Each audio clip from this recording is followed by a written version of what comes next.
আমি দেখতেছি আমার ঘরের মধ্যে কিছু ছোট ছোট পাখি প্রবেশ করেছে। ছোট একটা পাখি প্রথমে প্রবেশ করে ইমাম হুসাইন আলাইহিস সালামের মাথা মুবারকের চারিদিকে ঘুরতেছে। আমি অবাক হয়ে তাকিয়ে আছি। কিছুক্ষণ পরে দেখি ওই পাখিটা ইমাম হুসাইনের মাথা বরাবর বসেছে। চেহারা দেখে টুট নেড়ে নেড়ে বলতেছে, হুসাইন তুমি চোখ খুলো, আমার দিকে একবার তাকাও, আমাকে চিনো কিনা তুমি দেখো। ও হুসাইন, থাকতে পারি নাই জান্নাতুল বকি শরীফের মধ্যে। তোমার শাহাদাত যখন কারবালাতে হয়, আমি তো তোমার সামনে উপস্থিত ছিলাম। ভাই আমার চোখ খুলে দাও, আমি তোমার ভাই ইমামে হাসানে মুজতবা। পদরে বলে অবাক হয়ে তাকিয়ে আছি। হঠাৎ করে দেখি আরেকটা পাখি ঘরের মধ্যে ঢুকে ওই মাথা চারিদিকে ঘুরতে থাকে, আর ওই মাথার সামনে গিয়ে বসেছে। টুট নেড়ে নেড়ে বলতেছে, চোখ খুলে দাও, আমার দিকে তাকাও, আমি কে? আমি জানতাম তুমি কুফার জমিনে শহীদ হবা, এই জন্যে তোমার শাহাদাতের অনেক আগে আমি কুফার জমিনে এসেছিলাম, আর কুফার জমিনে শহীদ হয়ে কুফার মাটির নিচে আরাম করছি। তুমি যখন কুফার মাটির নিচে দাফন হবা, কিয়ামত পর্যন্ত তোমাকে সিনার সাথে লাগিয়ে আমি কুফার জমিনের মধ্যে থাকব, আর কিয়ামতের ময়দানে একসাথে উঠব। চোখ খুলে দাও, আমি তোমার বাবা মাওলা আলী শেরে খোদা বলছি। পাদ্রী বলে আমি তাকিয়ে আছি, আশ্চর্য ব্যাপার। আর একটা পাখি ঢুকলো। ওই পাখিটা চারিদিকে গুনগুন করে কাঁদছে, সামনে গিয়ে বসেছে। ডাক দে, চোখ খুলে দাও, আমার দিকে একবার তাকিয়ে দেখো। আমি তো আজকে আসি নাই, আমি তো 10ই মুহররম রাতের সময় 9 তারিখ দিন, গত 10 তারিখের রাত। পরের দিন সকালে তুমি শাহাদাত বরণ করবা কারবালার জমিনে। এই জন্য আগের দিন রাতের বেলা আমি জান্নাতুল বকি থেকে চলে এসেছি, কারণ আমি জানতাম 10 তারিখ দিনের বেলায় তোমার শরীরের মধ্যে তীর মারা হবে, তোমাকে নেজা মারা হবে, তোমার শরীরে তরবারি দিয়ে আঘাত করা হবে। তুমি ঘোড়ার উপরে থাকবা, আঘাতে আঘাতে জর্জরিত হয়ে যখন ঘোড়া থেকে তুমি জমিনে পড়ে যাবা, ওই জমিনের মধ্যে যদি কঙ্কর থাকে, জমিনের মধ্যে যদি কাটা থাকে, জমিনের মধ্যে যদি ইট পাথর থাকে, সেগুলোর উপর পড়লে তোমার শরীরে আরো বেশি আঘাত পাবে।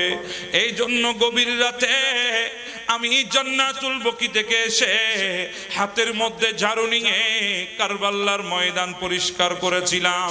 আমি তোমার মা সৈয়দাতুন নিসা ফাতেমা। হোসেন চক্ষু খুলে দাও, দুনিয়াতে মায়ের দুধের ঋণ শোধ করতে পারে এমন কোন সন্তান নাই। নিজের শরীরের চামড়া দিয়েও মায়ের দুধের ঋণ শোধ করা যাবে না, কিন্তু আমি তোমার মা সৈয়দা বলছি, হুসাইন তুমি আমার দুধের ঋণ শোধ করে দিয়েছো। হুসাইন তুমি আমার গর্ভে ধারণের ঋণ শোধ করে দিয়েছো। হুসাইন তুমি তোমার মায়ের হক আদায় করে দিয়েছো। হুসাইন তুমি চোখ খুলে দাও।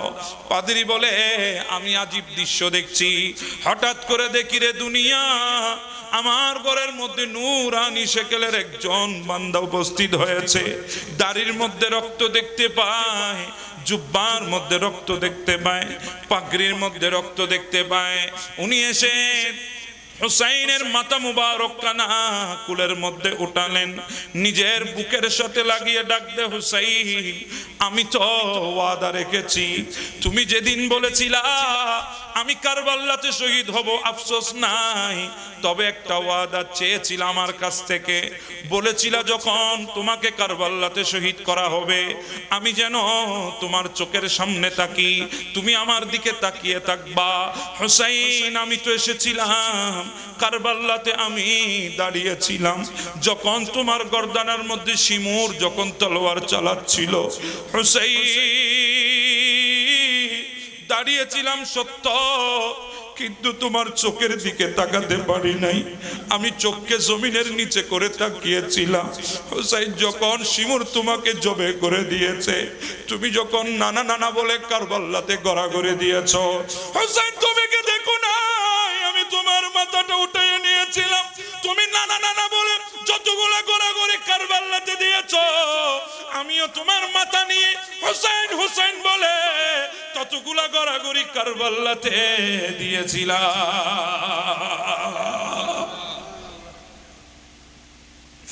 হুসাইন তাকিয়ে দেখো, কারবালাতে রক্ত রাখি না, সমস্ত রক্ত আমার শরীরে উঠাইয়ে নিয়েছি। আমার দাড়ির মধ্যে রক্ত, আমার পাগড়ির মধ্যে রক্ত। হুসাইন দেখো আমার সারা শরীরের মধ্যে রক্ত। হুসাইন চোখ খুলে দাও, তোমার দাবি পূরণ হয়ে গেছে। আমি এই রক্ত নিয়ে রওজার মধ্যে থাকবো, কিয়ামতের ময়দানে রক্ত নিয়ে উঠবো। আল্লাহকে বলবো, আল্লাহ হুসাইনের রক্তের বিচার চাই। আমার আল্লাহ বলবেন, বন্ধু লজ্জা দিয়েন না, যা ইচ্ছা তাই করেন।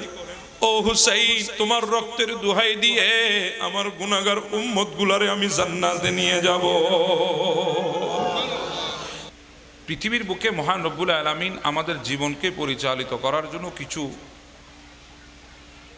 ওসিলা দিয়েছেন। সেই ওসিলাগুলোর মধ্যে একটা ওসিলা হচ্ছে আহলে বাইতে রাসূল, আমার নবীর পরিবার, যাদের মহাব্বতের কথা আল্লাহ পাক রব্বুল আলামিন নিজেই কোরআনুল কারীমের মধ্যে ইরশাদ করেছেন। সূরা শুরা শরীফের 23 নম্বর আয়াত আল্লাহ বলছেন, কুল্লা আসআলুকুম আলাইহি আজরান ইল্লাল মাওয়াদ্দাতা ফিল কুরবা। মেহবুব আপনি বলুন, আপনি আপনার জবান দিয়ে আপনার উম্মতের সামনে আপনি উপস্থাপন করুন, আমি সেটার জন্য কোনো প্রতিদান চাই না। অর্থাৎ রেসালতের জন্যে, দ্বীনের জন্যে, কোরআনের জন্যে, সুন্নাহর জন্যে, এক কথায় আল্লাহর পক্ষ থেকে নবী পাক আলাইহিস সালাম যা আমাদেরকে দিয়েছেন সেগুলোর কোনো বিনিময় আমি তোমাদের কাছে চাই না। মেহবুব আপনি তাদেরকে বলেন, এটার জন্য আমি তোমাদের কাছে কোনো বিনিময় চাই না, ধন চাই না, দৌলত চাই না, টাকা চাই না, হাদিয়া চাই না, নজরানা চাই না, কিছুই চাই না। ইল্লা মাওয়াদ্দাতা ফিল কুরবা, তবে শুধুমাত্র তোমাদের কাছে চায় আমার যারা নিকটতম আত্মীয় তাদের ভালোবাসা। সুবহানাল্লাহ। বলছেন কে? জি বলেন, বলছেন কে? আল্লাহ। আল্লাহ আমাদের কাছে আশা করে, নবী পাক আমাদের কাছে চায় আহলে বাইতে রাসূলের মহাব্বত, ভালোবাসা। এটা বড় দামি জিনিস মহাব্বত। আপনি যখন জিন্দেগি সামনে বাড়াবেন, দুইটা জিনিস আপনার লাগবে, একটা হচ্ছে আপনার মহাব্বত লাগবে, আর একটা আদব লাগবে। মহাব্বত যদি দিলে থাকে আদব আসবে, মহাব্বত যদি দিলে না থাকে আদব আসবে না। এজন্য একটা কথা মনে রাখবেন, ঈমানের প্রথম দাবি হচ্ছে মহাব্বত। যারা নবী পাক আলাইহিস সালামের মহাব্বতে পড়ে গেছে, ঈমান পড়ে এনেছে, মহাব্বত আগে হয়েছে। জোরে বলেন না সুবহানাল্লাহ। মহাব্বত থাকে কোথায়? দিলের মধ্যে, দিলের ভেতরে মহাব্বত থাকে। হ্যাঁ, দিল সবার আছে, কিন্তু মহাব্বত, সবার মহাব্বত এই দিলে রাখা যায় না। আবার সবার মহাব্বত রাখার মতো অনেক দিলের যোগ্যতা হয় না। কথা বলেন ঠিক না? সবার মহাব্বত দিলে রাখা যায় না। আবার কিছু মহাব্বত আছে যেগুলা রাখার মতো কোনো দিলের যোগ্যতা হয় না। কথা বলেন ঠিক না? আল্লাহ আমাদের দিলকে মহাব্বতের বানিয়েছেন। এই দিলের মধ্যে মহাব্বত আছে, আহলে বাইতে রাসূলের মহাব্বত আছে না নাই? আমি একটা উদাহরণ দিয়ে আমি সামনে যাব। আপনি মসজিদে ঢুকেছেন, বাচ্চারা যারা আছে একটু কথা বলবো না, এই আল্লাহর ওয়াস্তে, অসুবিধা হচ্ছে আপনাদের? আপনি মসজিদে প্রবেশ করছেন, আপনি যখন মাওলাকে মহাব্বত করে আল্লাহর ঘরে প্রবেশ করবেন, তখন আপনার ভেতরে আজিজি এনকেসারি আসবে, নমনীয়তা আসবে। আপনি তাকাব্বুরি নিয়ে অহংকার করে সিনা ফুলিয়ে আল্লাহর ঘর মসজিদে ঢুকতে পারবেন না। আপনার ভিতরে নমনীয়তা আসবে। এজন্য ঢুকার সময় আমরা বলি আল্লাহুম্মা ফতাহলি। কার রহমত চায়? জি বলেন, কার রহমত? আল্লাহর রহমত। আপনি যদি একাই 100 হতেন, আল্লাহর রহমত যদি আপনার না লাগতো তাহলে আপনি এই কথা বলে কখনো মসজিদে প্রবেশ করতেন না। তার মানে আপনি মুহতাজ, আপনি এক জায়গায় গিয়ে আপনি ভিক্ষুক, আপনি এক জায়গায় গিয়ে সবচাইতে বড় গরীব, আপনি এক জায়গায় গিয়ে সবচাইতে বড় ফকির। সেই জায়গাটা হচ্ছে আল্লাহর মসজিদ। আপনি কোটিপতি হন, আপনি বলছেন আল্লাহুম্মা ফতাহ লি আবওয়াবা রাহমাতিকা। আমিও বলছি আল্লাহুম্মা ফতাহ লি আবওয়াবা রাহমাতিকা। মুসল্লিও বলছে আল্লাহুম্মা ফতাহ লি আবওয়াবা রাহমাতিকা। যে যদ্দুর হন, কোটিপতি হন আর লাখপতি হন, আপনি আলেম হন আর সাধারণ পাবলিক হন, রহমত লাগবে কার? আমরা কার রহমতের ভিখারি? আপনি যখন দিলে আল্লাহর মোহাব্বত থাকবে, আপনি যখন ঢুকবেন মসজিদে তখন আপনার ভেতরে নমনীয়তা আসবে। আপনি সেদিন মসজিদের সভাপতি মতোয়াল্লি এই কথা চিন্তা করে মসজিদে ঢুকতে পারবেন না। এখন তো আমরা মসজিদে ঢুকি নিয়ত করে আমি মতোয়াল্লি, মসজিদে করে নিয়ত করে আমি সভাপতি। এরকম হাজার হাজার আশ্চর্য সভাপতি জাহান্নামের চূড়ায় থাকবে, হাজার হাজার আশ্চর্য মতোয়াল্লি জাহান্নামের চূড়ায় থাকবে। কারণ তাদের দিলে তাকাব্বুরি ছিল, মসজিদের পদ পদবি নিয়ে তাদের দিলের মধ্যে অহংকার ছিল। ওই সমস্ত অহংকারবাজ এরা জাহান্নামের নিকৃষ্টতম জায়গায় পতিত হবে। আপনারা রাগ করতেছেন আমার কথায়? আচ্ছা, আমার এখানে বসাইছেন কেন? হক বলার জন্য না? এই হক যদি আমার বিপরীতেও যায় আমি রাগ করতে পারবো? এটা কথা কার? যদি কারো সাথে যদি আমার কথা মিলে যায়, আমার বদনামি না করে নিজে নিজে শুধরাই নেন, জিন্দেগি সুন্দর হয়ে যাবে। কারণ এই পর্যন্ত সমালোচনা করে কেউ কোনো কিছু উদ্ধার করতে পারে নাই। কথা বলেন ঠিক না? কেউ কারো বিরুদ্ধে বলে কিছু উদ্ধার করতে পেরেছে না? পারে না, কখনো পারবেও না। এজন্য নিজেকে শুধরান। হায়াত সংক্ষিপ্ত, হায়াত কি সংক্ষিপ্ত। আমাদের সবার জায়গা গন্তব্য একটা জায়গার মধ্যে। হয়তো জায়গাটা পরিবর্তন হবে, কারো জায়গা হবে মসজিদের পাশে, কারো জায়গা হবে পুকুরের পাড়ে, কারো জায়গা হবে রাস্তার ধারে, কারো জায়গা হবে বাগানে, কারো জায়গা হবে পাহাড়ের চূড়ায়। জায়গা ভিন্ন হবে কিন্তু সবার গন্তব্য একটা, 3.5 হাত মাটির ভেতরে। কথা বলেন ঠিক না বেটে? তো সেজন্য নিজেকে শুধরানোর চেষ্টা করেন। যাই হোক, আমি যেটা বলতে চাচ্ছিলাম, আপনি যখন নিজেকে ছোট করে মহাব্বত রেখে মসজিদের সামনে দাঁড়াবেন, সেদিন আপনার দিলের মধ্যে আসবে আল্লাহ আমি ফকির, আমি তোমার রহমতের ভিক্ষুক ভিখারি, আমি তোমার ঘরে প্রবেশ করছি। মোহাব্বত যখন দিলে থাকবে, নিজের ভেতরে নমনীয়তা আসবে, নম্রতা আসবে, নিজেকে ঝুঁকাই দেবেন, ছোট করবেন, ছোট করে মসজিদে ঢুকবেন। মোহাব্বত কার? আচ্ছা, মোহাব্বত যখন এসেছে, এখন আদব আসে নাই? জি বলেন, আসে নাই? হ্যাঁ, তো আদব কি? আপনি মসজিদে ঢুকে সেট্টা পারি বইরুন নাম আদব না? মসজিদে পা খুলে বসা যাবে না, মসজিদে 2 জানুকে বুকের সাথে রেখে বসা যাবে না, মসজিদে হেলান দিয়ে বসা যাবে না যাতে মসজিদের দেওয়াল ফরি যায়। খবরদার, এরকম করে বসবেন না, এগুলো নিষেধ আছে, হারাম আছে। মসজিদে বসারও কিছু আদব আছে। আপনার ভেতরে যখন মোহাব্বত আসবে, আদবগুলো আপনার সামনে অটোমেটিক ফুটে উঠবে। কথা বুঝতেছেন? আর একটা কথা মনে রাখবেন, আদবে ওলি হয়, বেয়াদবে জাহান্নামি হয়। দিলের মধ্যে আদব থাকলে আপনার ভেতরে মোহাব্বত আসবে, আদব থাকলে মানুষ আপনার প্রশংসা করবে। যখন আপনি দাঁড়াবেন নমনীয় হয়ে, মানুষ বলবে এই ছেলেটার ভেতরে আদব আছে। এটা দোয়া। এটা কি? দোয়া।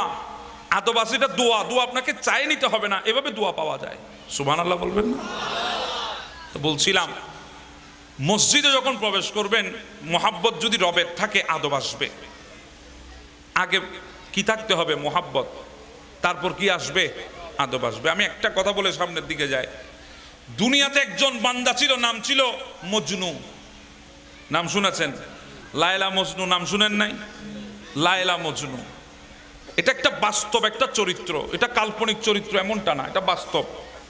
দুনিয়াতে একজন মজনু ছিল, একজন লায়লা ছিল। এই মজনু লায়লার প্রেমে বিমূঢ় হয়ে গেছে, দুনিয়া ভুলে গেছে। একটা মেয়ের প্রেমে পড়ে, একটা মহিলার প্রেমে পড়ে। তো এই মজনু একদিন মরুভূমির রাস্তা দিয়ে যাচ্ছিলেন। এক সুফি মরুভূমির মাঝখানে জায়নামাজ বিছিয়ে নামাজে দাঁড়িয়েছেন। তো নামাজরত অবস্থায় মুসল্লির সামনে দিয়ে হাঁটা, এটা হারাম। এটা কি? এটা গুনার কাজ, এটা করা যাবে না, কখনো হেঁটে যাবেন না। একটা পর্দা করতে হবে। কি করতে হবে? একটা সুতরা দিতে হবে, না হলে একটা লাঠি দিতে হবে, না হলে একটা চেয়ার দিতে হবে। এটা একটা পর্দা করে আপনি যেতে পারবেন। পর্দা ছাড়া যাওয়া এটা হারাম, এটা নিষেধের গুনাহগার হবেন আপনি। তো বলছিলাম ওই বান্দা নামাজ পড়ছে, সামনে দিয়ে মজনু যাচ্ছে। মজনু যখন চলে গেছে, বান্দাটা নামাজের নিয়ত ভেঙে দৌড় দিয়ে মজনুকে ধরেছে। এই মজনু, তোর কি হয়েছে? একটা মেয়ের প্রেমে পড়ে তুই আমি আল্লাহর ইবাদত করছি এটাও তুই দেখছিস না? আমার সামনে দিয়ে চলে যাচ্ছিস, গুনাহগার হচ্ছিস, শুধু একটা মেয়ের প্রেমে তুই এমন বিমূঢ় হয়ে গেলি। তখন মজনু হেসে বলে, দরবেশ সুফি সাহেব একটা কথা বলবো যদি অনুমতি দেন। বলে হ্যাঁ বলো। বলে আমি একটা মেয়ের প্রেমে পড়েছি মাত্র, লাইলির প্রেমে পড়েছি। লাইলি কিছুই না, একটা মেয়ে, আমি তার প্রেমে পড়েছি, দুনিয়া ভুলে গেছি। আপনি নামাজ পড়তেছেন সেদিকেও আমার খেয়াল নাই, আল্লাহর কসম আমি আপনাকে দেখি নাই। লাইলার প্রেমে নিজেকে হারিয়ে ফেলেছি। কোন এক বান্দা মরুভূমির মাঝখানে আল্লাহর দরবারে ইবাদতে দাঁড়িয়েছে, আমার নজরে নাই, আমার চিন্তায় নাই, আমি আন্দাজি করতে পারি নাই। শুধু একজন মেয়ের প্রেমে পড়ে আমি আপনাকে দেখি নাই। আপনি নামাজ পড়ছেন সেটা খেয়াল করি নাই। এবার আমার প্রশ্ন, আমি একজন মেয়ের প্রেমে পড়ে বিমূঢ় হয়ে গেছি, আপনাকে দেখি নাই, আর আপনি তো রবকে মুহাব্বত করে ইবাদতে দাঁড়িয়েছেন, আপনি কিভাবে আমাকে দেখলেন? আপনি কিভাবে আমাকে দেখেছেন? আপনি তো রবের প্রেমে পড়ে ইবাদতে দাঁড়িয়েছেন, আপনি আমাকে কিভাবে দেখলেন? আপনার তো দুনিয়া ভুলে যাওয়ার কথা। আজকে আমাদের ভাইয়েরা আমাদেরকে প্রশ্ন করে, হুজুর নামাজে দাঁড়াইলে এখানে আজে বাজে খেয়াল আসে, আমি বুঝে পাই না খেয়াল আসবে কিভাবে? আপনি দাঁড়িয়েছেন কার সামনে? এখানে অন্য খেয়াল আসলো কিভাবে? ইমাম কেরাত পড়ছে সূরা ফাতিহা, আপনি সূরা ফাতিহার দিকে একটু গৌর করেন, সূরা ফাতিহার দিকে একটু ধ্যান দেন, আপনার ধ্যান দুনিয়ার দিকে যাবে কিভাবে? ইমাম সাহেব পড়ে না কেরাত? আলহামদুলিল্লাহি রাব্বিল আলামিন আর রহমানির রহিম মালিক ইয়াউমিদ্দিন ইয়্যাকা না'বুদু ওয়া ইয়্যাকা নাস্তাঈন ইহদিনাস সিরাতাল মুস্তাকিম সিরাতাল লাযীনা আন'আমতা আলাইহিম গায়রিল মাগদুবি আলাইহিম ওয়ালাদ-দাল্লিন। ইমাম সাহেব কেরাত পড়ছে আলহামদুলিল্লাহি রাব্বিল আলামিন, সমস্ত প্রশংসা ওই ব্রহ্মাণ্ডের যিনি স্রষ্টা তার জন্য। এই কথা যখন ইমাম বলছে, আমার নজর অন্যদিকে যাবে কিভাবে? তার মানে বোঝা গেল দিলের মধ্যে মোহাব্বত নাই। দিলের মধ্যে কি নাই? মোহাব্বত। আপনি দাঁড়ান, আজকে থেকে আমি বলছি আপনি দাঁড়ান রবের মোহাব্বতে। আপনি বলেন আমি রবের সামনে দাঁড়িয়েছি। আরে ভাই, আপনি এমপি, মন্ত্রী, মিনিস্টার, আপনি চেয়ারম্যানের সামনে দুই হাতকে এভাবে করে আপনি দাঁড়িয়ে থাকেন, কত আদব আপনার ভেতরে। ওই ক্ষমতাকে কত ইজ্জত আপনি করছেন, ওই টাকাকে কত ইজ্জত করছেন। যেই বান্দার ভেতরে না দিন আছে, না ধর্ম আছে, না কিছু আছে, তাকে ইজ্জত দেখাচ্ছেন কত নমনীয় হয়ে, আর আপনি রবের দরবারে দাঁড়াচ্ছেন, আপনার খেয়াল অন্যদিকে চলে যায়। আপনি তো নামে মাত্র মুসলমান, আপনার আখলাকে তো মুসলমানিত্ব বলতে কিছুই নাই। আপনার ধ্যান যাবে কিভাবে অন্যদিকে?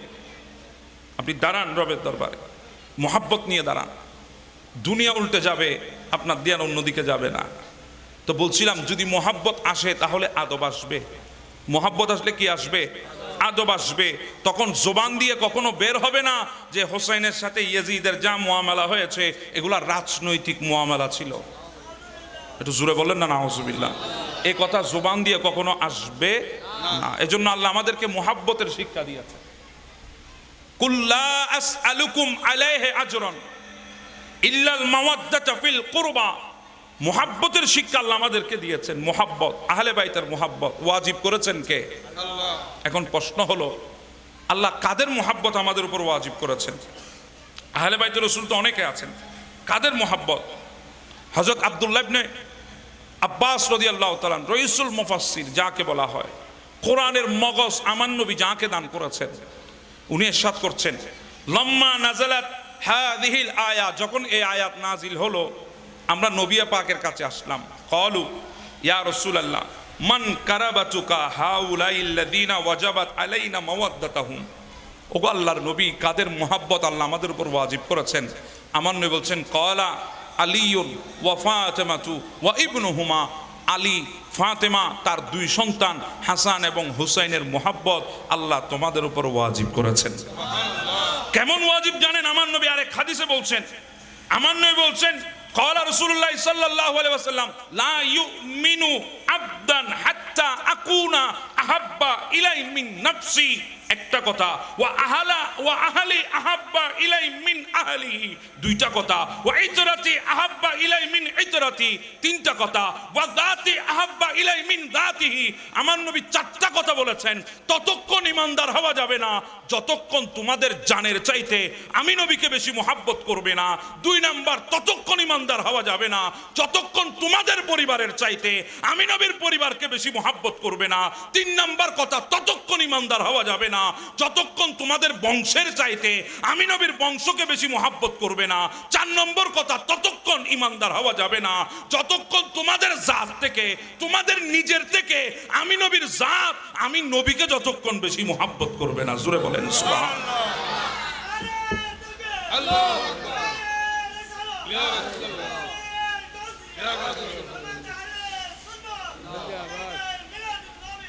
এজন্য আশিক বলছেন, ইল্লাল মাওয়াদাতা ফিল কুরবা, মহান প্রভু কয় ঐশী কোরআন কুলিয়াত ক, বিশ্বাস যদি নয় আলে রসুলকে ভালোবাসিতে, আহলে রসুলকে ভালোবাসিতে এ আয়াতে আল্লাহ বলে, এসো মুসলিম দলে দলে আওলাদে রসুলের, অসুবিধা হতো অনারাতে, এসো মুসলিম দলে দলে আওলাদে রসুলের, ভালোবেসে ছায়া নিলে সর্ব কাজে শান্তি মিলে, এসো মুসলিম দলে দলে আওলাদে রসুলের। আল্লাহু আকবার বলেন, আল্লাহু আকবার। এবার একটু আমি বলি আপনাদেরকে, আমার নবী বলেন, উম্মত ইলজামু মাওয়াদ্দাতানা আহলাল বাইত, তোমরা নিজেদের উপর লাজেম করো আমার আহলে বাইতের ভালোবাসা, আবশ্যক করো নিজেদের উপরে। ইলজামু মাওয়াদ্দাতানা আহলাল বাইত, আমার আহলে বাইতের মোহাব্বতকে নিজেদের উপর আবশ্যক করে নাও। এরপরে আমার নবী বলছেন, ফা ইন্নাহু মান লাকিয়াল্লাহ আযজা ওয়া জাল্লা, আমার আহলে বাইতকে মোহাব্বত করতে করতে যখন দুনিয়া থেকে চলে যাবা, ওয়া হুয়া ইউআদ্দুনা দাখালাল জান্নাহ, ওই কিয়ামতের ময়দানে আমি নবী এবং আমি নবীর আওলাদ তোমাদেরকে শাফাত করে জান্নাতে নিয়ে যাব। আমি এবং আমার আওলাদ শাফাত করে দেখব, এই কথা বলে নাই। আমার নবী বলছেন, ওয়া হুয়া ইউআদ্দুনা দাখালাল জান্নাহ বিশাফাতিনা, আমি নবী এবং আমার আওলাদ তোমাদের জন্য সুপারিশ করে তোমাদেরকে আমরা জান্নাতেই নিয়ে যাব। তো জান্নাতের গ্যারান্টি আছে না নাই? আচ্ছা। এরপরে আমার নবী বড় শক্ত কথা বলেছেন, ওয়াল্লাযী নাফসি বিআইদিহি, আমার নবী কসম করছেন। আমার নবীর কসমের ধরন দেখেন, আমাদের অনেক মা বোনরা কসম করে ওয়াল্লাহ বিল্লাহ তাল্লাহ, আছে না নাই? এগুলো কসমের সবচাইতে বড় শব্দ, ওয়াল্লাহ বিল্লাহ তাল্লাহ, এগুলো আমাদের মা বোনরা জিকির বানাই ফেলছে। এই কসমের ওজন কদ্দুর আমরা জানি না। গোটা দুনিয়ার কসম এক পাল্লায়, আমার নবীর কসমের সমপরিমাণ হবে না। আমার নবীর কসমের ধরন দেখেন, ওয়াল্লাযী নাফসি বিআইদিহি, সেই সত্তার কসম যার হাতে আমি রসুলের জান, যিনি আমার জানের মালিক, তার কসম করে বলছি, লা ইয়ানফাউ আবদান আমলুহু বিমারিফাতি হাক্কিনা, তোমাদের কাছে আমল আছে আসমান পরিমাণ, আমল আছে সমুদ্রের পানি পরিমাণ, আমল আছে পাহাড় পরিমাণ, ওই আমলগুলা কোনো কাজে আসবে না যদি ওই আমলের ভেতরে আমার আওলাদের মোহাব্বত না থাকে। আচ্ছা বলেন, সবচাইতে বড় আমল হচ্ছে নামাজ, সবচাইতে বড় আমল কি? বুনিয়াল ইসলাম আলা খামসিনের মধ্যে ঈমানের পরে কার কথা বলা হয়েছে? নামাজের কথা। আপনি ঈমান এনেছেন, সাথে সাথে নামাজ ফরজ, আপনি নামাজ পড়বেন। আমার নবী কি বলছেন জানেন? ওই নামাজের মধ্যে একটা শব্দ আছে, ওয়ালা আলে মুহাম্মদ, আছে না নাই? আল্লাহুম্মা সাল্লি আলা সাইয়্যিদানা মুহাম্মদ ওয়ালা আলে। একটা শব্দ ওয়ালা আলে মুহাম্মদ বন্ধ করে দেন, বাদ দিয়ে দেন। নামাজ আফদালুল ইবাদত কার জন্যে? আল্লাহর জন্যে। আপনি বন্ধ করে দেন, ওয়ালা আলে শব্দটা বলিয়েন না। আমার নবী বলছেন, উম্মত শোনো, মান সাল্লা সালাতান লাম ইউসাল্লি আলাইয়া ফিহা ওয়ালা আহলে বাইত লাম তুকবাল মিনহু। নামাজের মধ্যে আমার আওলাদের উপর দরুদকে যদি তোমরা বন্ধ করে দাও, তোমাদের ওই নামাজ আল্লাহর দরবারে কবুল হবে না। আরেকটা কথা বলি, আচ্ছা দেখেন, খানায়ে কাবার মধ্যে সব জায়গা মুতাবর, মাতাফও মুতাবর, রুকনি ইয়ামানি মুতাবর, খাতিমে কাবাও মুতাবর, মিজাবে রহমতও মুতাবর, মাকামে ইব্রাহিমও মুতাবর, হাজরে আসওয়াদও মুতাবর, মুলতাজিমও মুতাবর, জমজমও মুতাবর, সাফা মারওয়া মুতাবর, যেখানে হাত তুললে দোয়া কবুল হয়। কিন্তু খানায়ে কাবা একটা জায়গা আছে, যেই জায়গায় হাতের গ্যারান্টি আছে। জায়গাটা কোনটা? আপনাদের মনোযোগ আছে? হাজরে আসওয়াদ আর মুলতাজিম, আল্লাহর ঘরের দরজা আর হাজরে আসওয়াদ যে কালো পাথর, পেছনে মাকামে ইব্রাহিম, এই দুইয়ের মাঝখানের যে জায়গা, এই জায়গায় হাতের গ্যারান্টি আছে। আপনার হাত তোলা দেরি, আল্লাহ কবুল করতে দেরি করেন না। অসুবিধা হচ্ছে আপনাদের? এই জায়গার বড় গ্যারান্টি আছে। আমার নবী বলে, উম্মত তুমি রোজা রেখেছো দিনের বেলায়, সারা রাত ইবাদত করেছো, ওই জায়গায় দাঁড়িয়েছো, একদিকে মুলতাজিম, একদিকে হাজর আসওয়াদ, পেছনে মাকাম ইব্রাহিম, মতাফে দাঁড়িয়ে তুমি হাত তুলেছো, যেখানে দোয়া কবুল হওয়ার গ্যারান্টি আছে। কিন্তু ওই হাতের ভেতরে আমার আওলাদের মোহাব্বত নাই, তোমার রোজাও কবুল হয় নাই, নামাজও কবুল হয় নাই, ওই জায়গার হাতও আল্লাহ কবুল করে নাই। এবার চিন্তা করেন, আলে রসুলের মোহাব্বত কত দামি জিনিস। শুধু আমরা মোহাব্বত করছি এমন, মোহাব্বত কে করেছেন? আল্লাহ। একটা কথা বলি আমি, অসুবিধা ওরফাল্লাহ অনারাত্মবাজি, আমি কথা আজকে আস্তে আস্তে বলতেছি, কিছু কথা আপনাদেরকে বোঝানোর জন্য। শহীদ ইবনে শহীদ একটা কিতাব আছে, মশহুর কিতাব, আল্লামা সায়েম চিশতি আলাইহি রাহমাহ লিখেছেন। ওখানে একটা হাদিস উনি এনেছেন। একটা সময় মদিনায় তৈবার মধ্যে ছিল, ওই তারিখটা ছিল 29শে রমজান। তারিখটা কি ছিল? 29শে রমজান। অর্থাৎ ঈদ উল ফিতরের আগের সময় আমাদের মধ্যে একটা আমেজ সৃষ্টি হয়, একটা আনন্দ উল্লাস সৃষ্টি হয়। ঈদের আমেজ আমাদের সন্তানদের ছেয়ে যায়। একজন বন্ধু আরেকজন বন্ধুকে ডেকে নতুন কাপড়, বাবা কি দিয়েছে, মা কি দিয়েছে, এগুলা দেখায়, খুলে একজন আরেকজনের সাথে আনন্দ শেয়ার করে, আছে না? মদিনায় তৈবার মধ্যে 29শে রমজান একটা দিন আসছে। মদিনায় তৈবার দুইজন ছোট্ট ছোট্ট সন্তান আছে, একজনের বয়স 5 বছর, একজনের বয়স 4 বছর 4 মাস, দুজন ভাই। এখন যদি বলেন 6 মাসে সন্তান কিভাবে হয়? আল্লাহ চাইলে হয়। সুবহানাল্লাহ নববেন। আল্লাহ চাইলে আমাদের কি এখানে 6 মাসে সন্তান হয়েছে? 10 মাস 9 মাসে সন্তান হয়, কিন্তু আল্লাহ চাইলে 6 মাসও হয়, আল্লাহ চাইলে গর্ভ ছাড়াও হয়, আল্লাহ চাইলে বাবা ছাড়াও হয়। কথা বলেন ঠিক না বেটে? কে চাইলে? আল্লাহ চাইলে। কুদরত আল্লাহর, আল্লাহর কুদরতের সামনে আমাদের দিমাগ চলবে না। একজনের বয়স 5 বছর, একজনের বয়স 4 বছর 4 মাস, দুইজন ফুটফুটে ছোট মাসুম বাচ্চা মদিনাইতে এবার রাস্তা দিয়ে হাঁটতেছে, বন্ধু বান্ধব নতুন কাপড় কুলে কুলে দেখাচ্ছেন, তারাও দেখছেন, কিন্তু অন্তরের মধ্যে একটা চাপা কষ্ট, কারণ এখনো নতুন কাপড় আনে নাই, এখনো নতুন কাপড় পাই নাই। পাবে কোত্থেকে? যেই ঘরের বাসিন্দা, ওই ঘরে তো খাবারের জন্য কিছুই নাই, চুলার মধ্যে আগুনও জ্বলে নাই অনেক দিন, সবার ঘরে আনন্দ আছে, আর তাদের ঘরের মধ্যে সবর আছে আর দুয়া আছে। ওই দুই বাচ্চা রাস্তা ধরে হাঁটছে, ঘরের দিকে যাচ্ছে, ঘরের দরজা খুলে দেখে মা নামাজের মধ্যে বসে আছে। দুই সন্তান মায়ের 2 রানের মধ্যে মাথা রেখেছে, মাও তাদের কেমন মা, বসেছে জাই নামাজে। কে জাই নামাজে বসেছেন জানেন? যিনি হচ্ছেন সৈয়দা, যিনি হচ্ছেন তৈয়বা, যিনি হচ্ছেন তাহেরা, যিনি হচ্ছেন জাহেরা, ফাতেমাতুজ জোহরা, এমন একজন সৈয়দা মাসাল্লায় বসেছেন যে সৈয়দাকে আল্লাহ এত বেশি তাহারাত দান করেছেন, তৈয়বা বানিয়েছেন। পৃথিবীর বুকে যত মহিলা আছে তারা এক মাসে 30 দিনে নামাজ পড়তে পারে না, কিছুদিন নাপাকি অবস্থায় থাকে। আর এই সৈয়দাকে এমন তৈয়বা আমার আল্লাহ বানিয়েছেন, তাহারা বানিয়েছেন, উনি 30 দিন আল্লাহর ইবাদত করেছেন। সুবহানাল্লাহ। নাপাকি উনাকে স্পর্শ করতে পারে নাই, কোন নাপাকি উনাকে কি করতে পারে নাই। ইনার তাহারতের গ্যারান্টি কার হাতে? আল্লাহ এনাকে এমন পবিত্রতা বানিয়েছে। সে সৈয়দার 2 রানে 2 শাহজাদা, একজনের নাম হচ্ছে ইমাম হাসান আলাইহিস সালাম, আর একজনের নাম হচ্ছে ইমাম হুসাইন আলাইহিস সালাম। দুইজনে এসে বায়না ধরেছে, মা সবার ঘরে নতুন কাপড় দেখলাম, আমাদের কাপড় কই? আচ্ছা, যার ঘরে চুলা আগুন জ্বলে না এমন এক মাকে যদি সন্তানের এই আবদার শুনতে হয়, বুকের মধ্যে কষ্টটা কত বেশি হবে চিন্তা করে।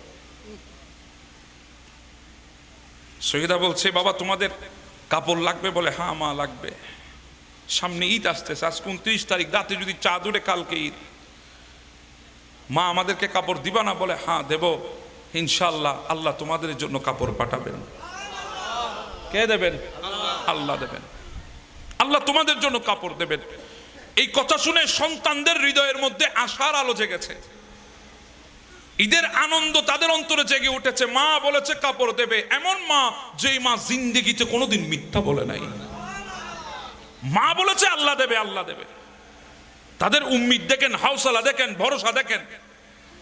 মা যখন বলেছে আল্লাহ দেবে, আসবে। ছেলেরা বাহিরে গেছে খেলার জন্য, হৃদয়ের মধ্যে উৎফুল্লতা আছে, আনন্দ আছে, কাপড় আসবে আমাদেরও, আমরাও নতুন কাপড় পরবো। খেলছে চারিদিকে, আর সৈয়দা জায়নামাজে হাত তুলে দিয়েছে, আল্লাহ আমি আমার ভরসায় বলি নাই, তোমার ভরসায় বলেছি। আল্লাহ জানি আমার কাছে কিছুই নাই, কিন্তু তোমার কাছে সব আছে। আল্লাহ আমি জানি আমার কাছে কোনো কিছুই নাই, তোমার কাছে আছে, তোমার ভরসায় বলেছি। হ্যাঁ, আল্লাহর দয়া কাকে বলেন জানে? আপনার ব্যাংকের মধ্যে লক্ষ লক্ষ টাকা আছে, কোটি কোটি টাকা আছে, ওটার নাম আল্লাহর দয়া নয়। আল্লাহর দয়া হচ্ছে এটা, আপনার কিছুই নাই, যখন আপনার পিঠটা দেওয়ালে ঠেকে গেছে, আচমকা একটা সূর্য আপনার সামনে এসেছে, সাহায্য আপনার সামনে এসেছে, ওই মুসিবত থেকে আপনাকে মুহূর্তে বাঁচিয়ে নিয়েছে, এটাকে বলা হয় দয়া। এটাকে বলা হয় কি? দয়া। বরকত কাকে বলে? লক্ষ টাকা ব্যাংকে থাকার নাম বরকত না। আল্লাহ আপনাকে 10 টাকা দিয়েছেন, ওই 10 টাকা দিয়ে আপনি সব করছেন, এটার নাম বরকত। 10 লাখ টাকা কামায়, 12 লাখ টাকা খরচ হয়, 2 লাখ টাকা কর্জ থাকে, এমন পরিবারও আছে। আবার 10,000 টাকা কামায়, 2,000 টাকা জমা রাখে, এমন পরিবারও আছে। জি বলেন না ভাই, কথা ঠিক না বেঠে? এটাকে বলা হয় দয়া, এটাকে বলা হয় বরকত। সৈয়দা হাত তুলেছে, আল্লাহ তুমি দিবা, আমি আমার ভরসায় বলি না, আমার কোনো ওয়াকাত নাই, অকাত নাই, কিছুই না, আমি তোমার ভরসায় বলেছি। আল্লাহ বেইজ্জত করো না, সন্তানদের সামনে মুখ ছোট করো না, আল্লাহ তোমার দরবারে হাত তুলেছি। এবার চিন্তা করেন, সৈয়দা হাত তুলেছে, আসমানের অবস্থা কেমন হবে? সৈয়দা হাত তুলেছে, আসমানের অবস্থা কেমন হবে একবার চিন্তা করেন। কারণ ইনি সেই সৈয়দা তৈয়বা তাহেরা, যার বিবাহের জন্য আমার আল্লাহ জান্নাত থেকে কাপড় পাঠিয়েছেন। উনি হাত তুলেছে, অবস্থা কেমন হবে চিন্তা করেন। আসমানে অসুবিধা হচ্ছে আমার কথা বুঝতে? সৈয়দা হাত তুলেছেন, সময় গণি আসছে, সন্ধ্যা হয়েছে, আসমানে চাঁদ দেখা গেছে, আগামীকাল ঈদ উল ফিতর।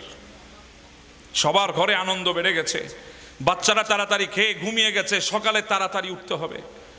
ছোটবেলায় আমরাও করেছি, জানলা দিয়ে উকি দিয়ে দেখে থাকতাম কখন সূর্য উঠছে, কখন নতুন কাপড় পরবো, মা কখন গোসল করাই দেবে। দুনিয়াতে নতুন কিছু নাই, সবগুলাই পুরানো। জি বলেন না, ঠিক না বেটি? নাকি আগে মাটির উপরে দাফন করতে, এখন মাটির নিচে দাফন করতেছে? সব পুরানো, দুনিয়াতে নতুন কিছুই নাই। আল্লাহ আল্লাহ দরবারে হাত তুলেছেন, সৈয়দা হাত তুলে দিয়েছে আল্লাহ তোমার উপর। বাচ্চারা এসে ঘুমিয়ে গেছে, এক ভাই আরেক ভাইকে জড়িয়ে ঘুমিয়েছে। ছোট ভাই বলে, ভাই কোনো কিছুই তো দেখলাম না এখনো পর্যন্ত, আসবে তো? সুবহানাল্লাহ। বড় ভাই বলেছে, মা বলেছে আল্লাহ দেবে, অবশ্যই দেবে। সবার চোখে ঘুম এসেছে, গোটা মদিনার ঘরের বাতিগুলা নিভে গেছে, চেরাগ বাতি, কিন্তু একটা ঘরের চেরাগ বাতি বন্ধ হয় নাই। হাত তুলেছেন সৈয়দা, আল্লাহ বেইজ্জত করো না, আল্লাহ ছোট করো না, আল্লাহ মিথ্যাবাদী বানায়ও না, তোমার সাহারা চেয়েছি আল্লাহ, তুমি দয়া করবা। হাত তুলেছে, আমার আল্লাহ ডাক দিয়ে বলে, জিবরিল, সৈয়দা হাত তুলেছে, হাত নামানোর আগে পোশাক নিয়ে যা। আল্লাহ চাইলে বলতে পারতেন মদিনার মার্কেট থেকে পোশাক নে, আল্লাহ বলে না, মদিনার মার্কেট না, এটা খাতুনে জান্নাত হাত তুলেছে, যাদের জন্য পোশাক চেয়েছে তারা সৈয়দা স্বভাবে হালেল জান্নাত, জান্নাতের যুবকদের সর্দার। পোশাক যদি যেতে হয় মদিনার মার্কেট থেকে যাবে না, জান্নাতের মার্কেট থেকেই যাবে। পোশাক এসে গেছে, দরজায় আঘাত। সৈয়দা দরজা খুললেন, বলে, মা আমি পোশাক নিয়ে এসেছি। সৈয়দা বলছেন, আপনি কে? আমি তো কাউকে পোশাক বানাতে দিই নাই। বলে, আপনি কাউকে বানাতে দেন নাই, কিন্তু যাকে বলেছেন তিনি পাঠিয়েছেন, আমি পোশাক নিয়ে এসেছি। সৈয়দা পোশাক হাতে নিয়ে আল্লাহর দরবারে শুকরের হাত তুলেছেন। আমার নবী পাক এইদিকে দৌড়ে এসেছেন, ঘরের দরজা খোলা হলো। আমার নবী বলছেন, ফাতেমা হাতে কি? বলে, ইয়া রাসূলুল্লাহ, পোশাক এসেছে, আল্লাহ পাঠিয়েছে। বলে, আমি জানি তো, চাচ্ছ তাও জানি, আল্লাহ পাঠিয়েছেন তাও জানি, কিন্তু তুমি একটা জিনিস জানো না, কে তোমাকে পোশাক দিয়ে গেছে তুমি জানো? বলে, ইয়া রাসূলুল্লাহ, না জানি না তো। বলে, উনি হচ্ছে সাইয়্যিদুল মালাইকা জিবরিল আমিন, দর্জি সেজে হাসনাইনে কারিমাইনের জন্য পোশাক নিয়ে এসেছেন। হ্যাঁ, এটাকে বলা হয় মুহাব্বত, এটাকে মুহাব্বত বলা হয়। মুহাব্বত শুধু আমরা করছি আহলে বাইত কেমনটা না, আল্লাহ মুহাব্বত দেখিয়েছে আহলে বাইতকে, আল্লাহ ভালোবেসেছে আহলে বাইতকে।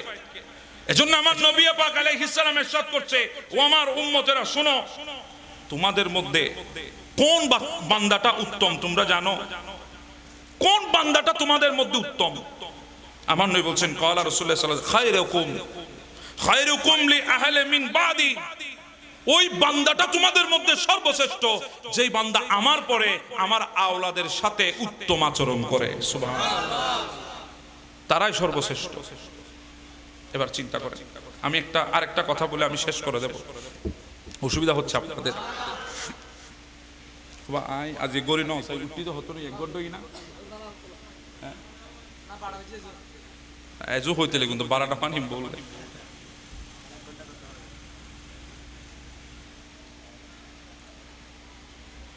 বলক একটা শহর ছিল, বলক একটা শহর, ওই শহরের মধ্যে দুর্ভিক্ষ দেখা দিয়েছে। আল্লাহ আমাদের দেশকেও দুর্ভিক্ষ থেকে হেফাজত করুক। যে অবস্থা চলছে আমার অনুমানে বলছে আমাদের মাঝে একটা দুর্ভিক্ষ আসতে পারে। আল্লাহ এই সমস্ত দুর্ভিক্ষ থেকে, অভাব থেকে আমাদেরকে হেফাজত করুক। বলকে দুর্ভিক্ষ দেখা দিয়েছে, মানুষ দলে দলে সমরকন্দে চলে আসছে। কোথায়? সমরকন্দ, পার্শ্ববর্তী একটা রাষ্ট্র, সমরকন্দে চলে এসেছে। ওই মানুষগুলোর সাথে একটা আহলে বাইতে রাসূলের পরিবারও ছিল। একটা আহলে বাইতে রাসূলের কি ছিল?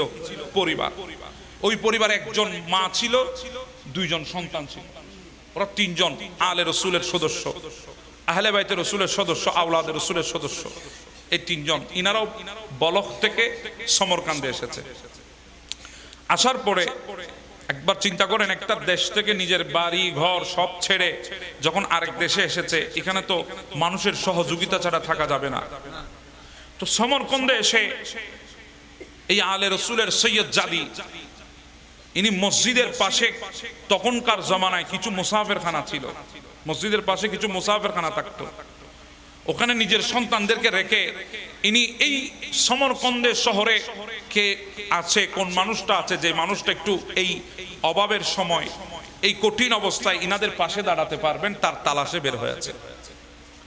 কুস্তে কুস্তে কিছু মানুষ বলছে আমাদের এখানে হাজী সাহেব আছেন, ইনি বড় দানি মানুষ, এনার কাছে গেলে আপনি কিছু না কিছু পাবেন, আপনাকে সহযোগিতা করবে। ওই মহিলা গেলেন, গিয়ে আলে রসুলের ওই সৈয়দ জাদি বসে আছেন, ইনাকে দেখলেন, দেখার পরে বলছে আপনি কে, কোত্থেকে এসেছেন, কেন এসেছেন? বলে আমি বলক থেকে এসেছি, ওখানে দুর্ভিক্ষ দেখা দিয়েছে, আমরা না পারতে দেশ ছেড়ে সমরকান্দে চলে এসেছি। আপনি কে, পরিচয় কি? বলে আমি রসুলের আওলাদ, আমি সৈয়দ জাদি, আমার শরীরে নবী আখিরুজ জামানের রক্ত মুবারক আছে। বলে তার প্রমাণ কি? ওই হাজী সাহেব বলছেন আপনি যে সৈয়দ জাদি, তার প্রমাণ কি? কোন প্রমাণে আপনি রসুলের সৈয়দ জাদি একটু আমাকে বলেন। এই কথা যখন বললেন, ওই মা চোখের পানি ওড়না দিয়ে মুচকে একটা হাসি দিয়ে বলছেন, না আমার কাছে তেমন কোনো প্রমাণ নাই, আমি প্রমাণ করতে পারবো আমি যে রসুলের আওলাদ, এমন কোনো ডকুমেন্ট আমার কাছে নাই। ঠিক আছে, অসুবিধা নাই, আপনার যখন প্রমাণ লাগবে আমাকে কিছু দেওয়ার জন্য দিতে হবে না, আল্লাহ আপনার মঙ্গল করুন। এ কথা বলে চোখের পানি মুছে চলে আসছে। এক বান্দার সাথে দেখা, বলে মা আপনি কাঁদছেন কেন? বলে কাঁদছি, অনেক আশা নিয়ে আসছিলাম ইনার কাছে, ইনি আমার প্রমাণ চায়, সেজন্য চলে যাচ্ছি। বলে মা একটা জায়গা আমি আপনাকে দেখাই দিতে পারবো, যদিও বা ওই মানুষটা মুমিন না, কাফের ইহুদি, কিন্তু ওই মানুষটার হৃদয়ের মধ্যে মানুষকে সহযোগিতা করার একটা বড় আশা উদ্দীপনা আছে। ওনার একটা অভ্যাস, সেটা আপনি ওনার কাছে গেলে খালি হাতে ফেরত আসবেন না। যান, আপনি ওনার কাছে যান, বিধর্মী হতে পারে কিন্তু কিছু পাবেন। গেলেন, উনি দেখছেন অনেক মানুষ এসেছে সমরকন্দে, বসে আছেন সাহায্য সহযোগিতার জন্য, এক একজন এক এক কথা বলছে ওনাকে, সমস্যার কথা উনি যাকে যদ্দূর পারছে দিচ্ছেন। অনেকক্ষণ বসে থাকার পর যখন ইহুদির নজর গেল ওই সৈয়দ জাদির দিকে, তখন জিজ্ঞাসা করছেন, মা আপনি এদিকে আসেন, আপনাকে তো কখনো আমি সমরকন্দে দেখি নাই, আপনি কে? বলে আপনি আমাকে চিনবেন না, আমি বলক থেকে এসেছি। আপনি আমাকে চিনবেন না, আমি বলকের বাসিন্দা, আমি সেখানে দুর্ভিক্ষ দেখা দিয়েছে জন্য সমরকন্দে পাড়ি জমিয়েছি। মা আপনার পরিচয় কি? বলে আপনি কি মুসলমানদের নবীকে চেনেন? বলে হ্যাঁ আমি মুসলমানের নবীকে চিনি, যদিও বা ইহুদি, কিন্তু আমি মুসলমানের নবীকে চিনি, কারণ ইনি এমন একজন নবী যাকে চিনে না এমন কোন পশুও নেই, সবাই চিনে সেই নবীকে, আমিও চিনি। বলে তাহলে শুনেন, ওই নবীর রক্ত আমার শরীরে, আমি ওই নবীর সাহেবজাদি, আমি সৈয়দ জাদি। এই কথা শোনার সাথে সাথে ইহুদি চেয়ার থেকে দাঁড়িয়ে গেছে, দাঁড়িয়ে বলে মা আসেন, আপনি আমার সাথে আসেন। ঘরের ভেতরে নিয়ে গেল, গোলামদেরকে বলছে গোলামরা এই কামরাটা পরিষ্কার করো তাড়াতাড়ি। বলে হুজুর সকালবেলায় তো পরিষ্কার করেছি। বলে আবার করো। বলে কেন? বলে এমন একজন মেহমান নিয়ে এসেছি, আমার জিন্দেগিতে এত দামি মেহমান আর কখনো আসবে না, তাড়াতাড়ি পরিষ্কার কর।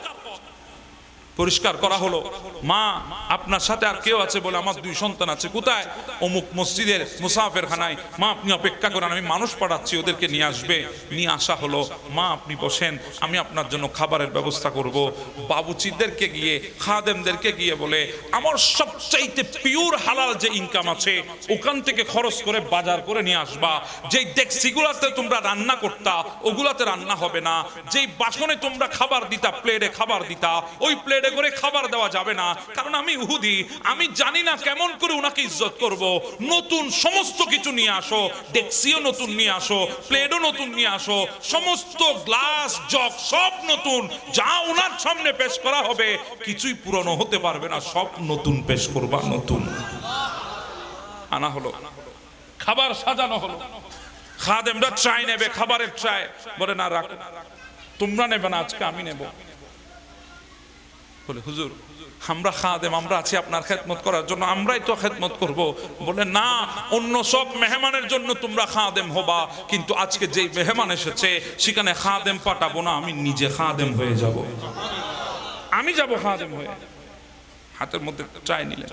মা আপনাদের জন্য খাবার এনেছি, মা খান, যতদিন ইচ্ছা এখানে থাকবেন, যখন যা লাগবে আমাকে বলবেন, আমি ব্যবস্থা করব। মা আমি জানি না আপনাকে কিভাবে মেহমানদারি করা যায়, আপনি রসুলের আওলাদ, আমি জানি না কতটুকু ইজ্জত আপনাকে করতে পারছি, যদি বেয়াদবি হয় মাফ করে দেবেন। তখন ওই সৈয়দ জাদি অনেক দোয়া দিলেন।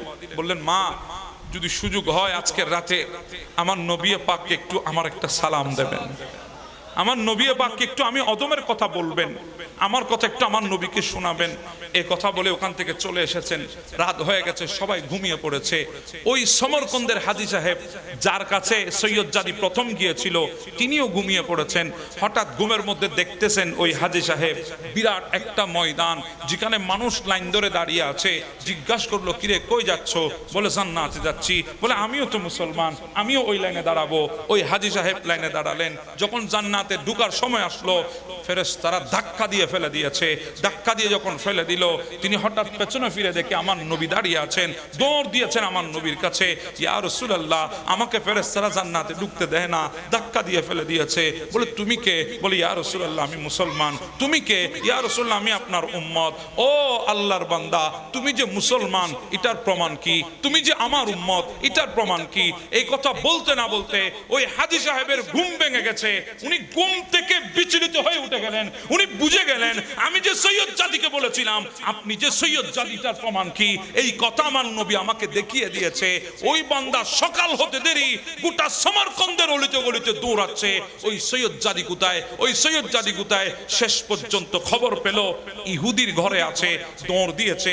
ইহুদি, ভাই তোর সাথে আল্লাহর নবীর আওলাদের কোনো সম্পর্ক নাই, আমাকে দিয়ে দে ওই রসুলের আওলাদগুলাকে, আমি তাদেরকে মেহমানদারি করব, তাদেরকে দেখভাল করব। ইহুদি বলে কালকে আসলে কথা হতো, আজকে আর কথা হবে না। বলে কেন? তুই তো ইহুদি, তোর সাথে আলে রসুলের কাজ কি? বলে হ্যাঁ, কালকে কাজ ছিল না, আজকে কাজ হয়ে গেছে। বলে কেমনে? বলে আলে রসুল দোয়া করেছে আমার জন্য, সৈয়দ জাদি দোয়া করেছে আমার জন্য। তুই যেই স্বপ্ন ঘুমের মধ্যে দেখেছিস, আমি সেই স্বপ্ন জাগ্রত অবস্থায় দেখেছি। আমি দেখেছি গভীর রাতে আমার নবী আমার ঘরে তশরিফ এনেছে। আমি দেখেছি আমার নবী আমার সামনে বসে আছে।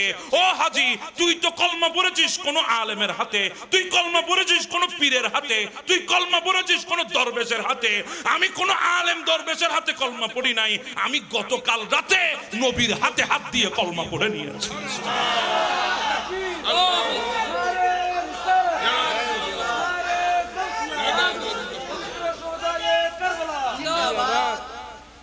আমি গতকালকে রাতে রসুলের আওলাদের হাতে হাত দিয়ে আমি কলমা, রসুলের হাতে হাত দিয়ে আমি কলমা পড়ে নিয়েছি। তুই তো কলমা পড়েছিস কোনো মানুষের হাতে, কোনো ব্যক্তির হাতে। আমি না কোনো মানুষের হাতে কলমা পড়েছি, না কোনো দরবেশ কোনো সুফির হাতে কলমা পড়েছি। আমি কলমা পড়েছি কালকে রাসূলুল্লাহর হাতে। সুবহানাল্লাহ বলেন, আর একটু জোরে বলেন না সুবহানাল্লাহ। এজন্য একজন শায়ের বড় সুন্দর করে বলছেন, একজন শায়ের বলছেন, अल्लाह मेरे दिल की सतह पे है कदम ज़हरा के बच्चों का, मेरे नस्लों पे है दस्ते करम ज़हरा के बच्चों का। सुभान अल्लाह।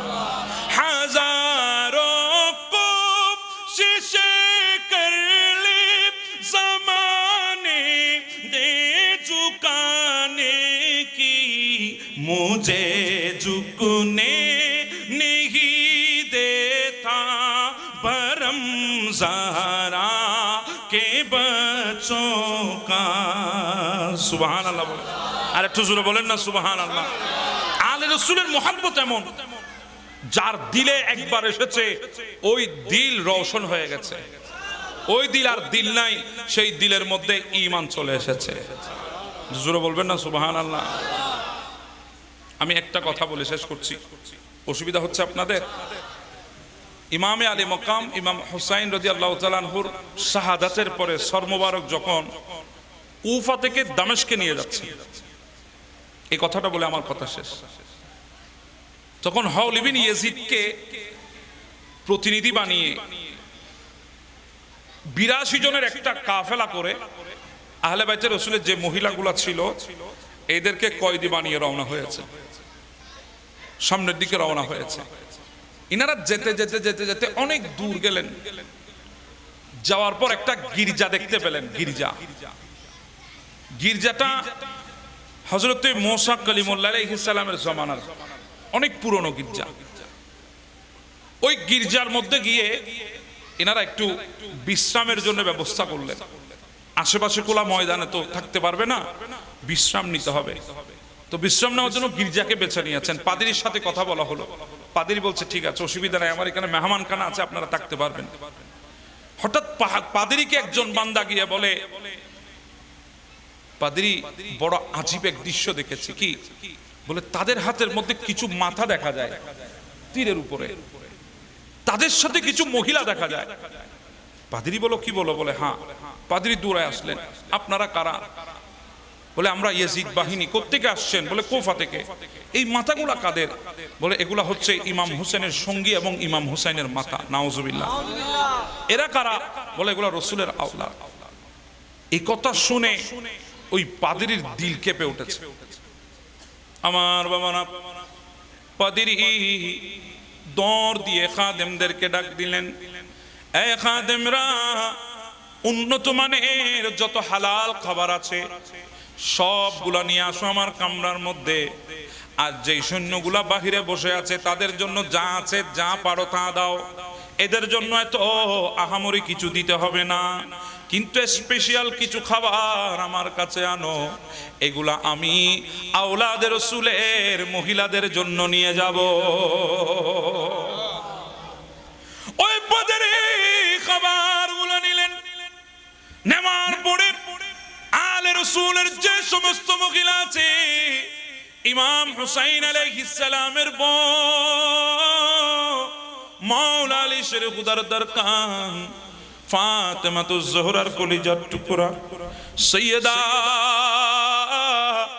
যায়েনব বিনতে ফাতেমা, ওনার সাথে ইমাম হুসাইনের বিবিরা আছে, ওনার সাথে ইমাম হুসাইনের কন্যারা আছে, ওনার সাথে জয়নুল আবেদিন বাতিজা আছে, ওনার সাথে আহলে বাইতে রাসূলের পরিবার পরিজন আছে। তারা সবাই কামরার মধ্যে আছে। পাদ্রী খানাগুলা নিয়ে গেলেন। নিয়ে গিয়ে বলে, মা, আমি আপনাদের প্রথম পরিচয় জানতে পারি নাই। যখন জানতে পেরেছি আমার তৌফিক আর মোহাব্বত দিয়ে আপনাদের জন্য ইন্তজাম করেছি। মা, এগুলা কবুল করেন, আমার জন্য একটু দোয়া করবেন। আর আপনাদের কাছে আমি একটু করে আবদার রাখতে চাই, আমি যদিও বা ইহুদি, আমি যদিও বা কাফের, কিন্তু আহলে বাইতে রাসূলকে আমি বড় মোহাব্বত করি। মা, একটু যদি আপনারা আমাকে যদি অনুমতি দেন, আজকের রাতের জন্য ইমাম হুসাইনের মাথা মুবারক আমি আমার কামরায় রাখতে চাই।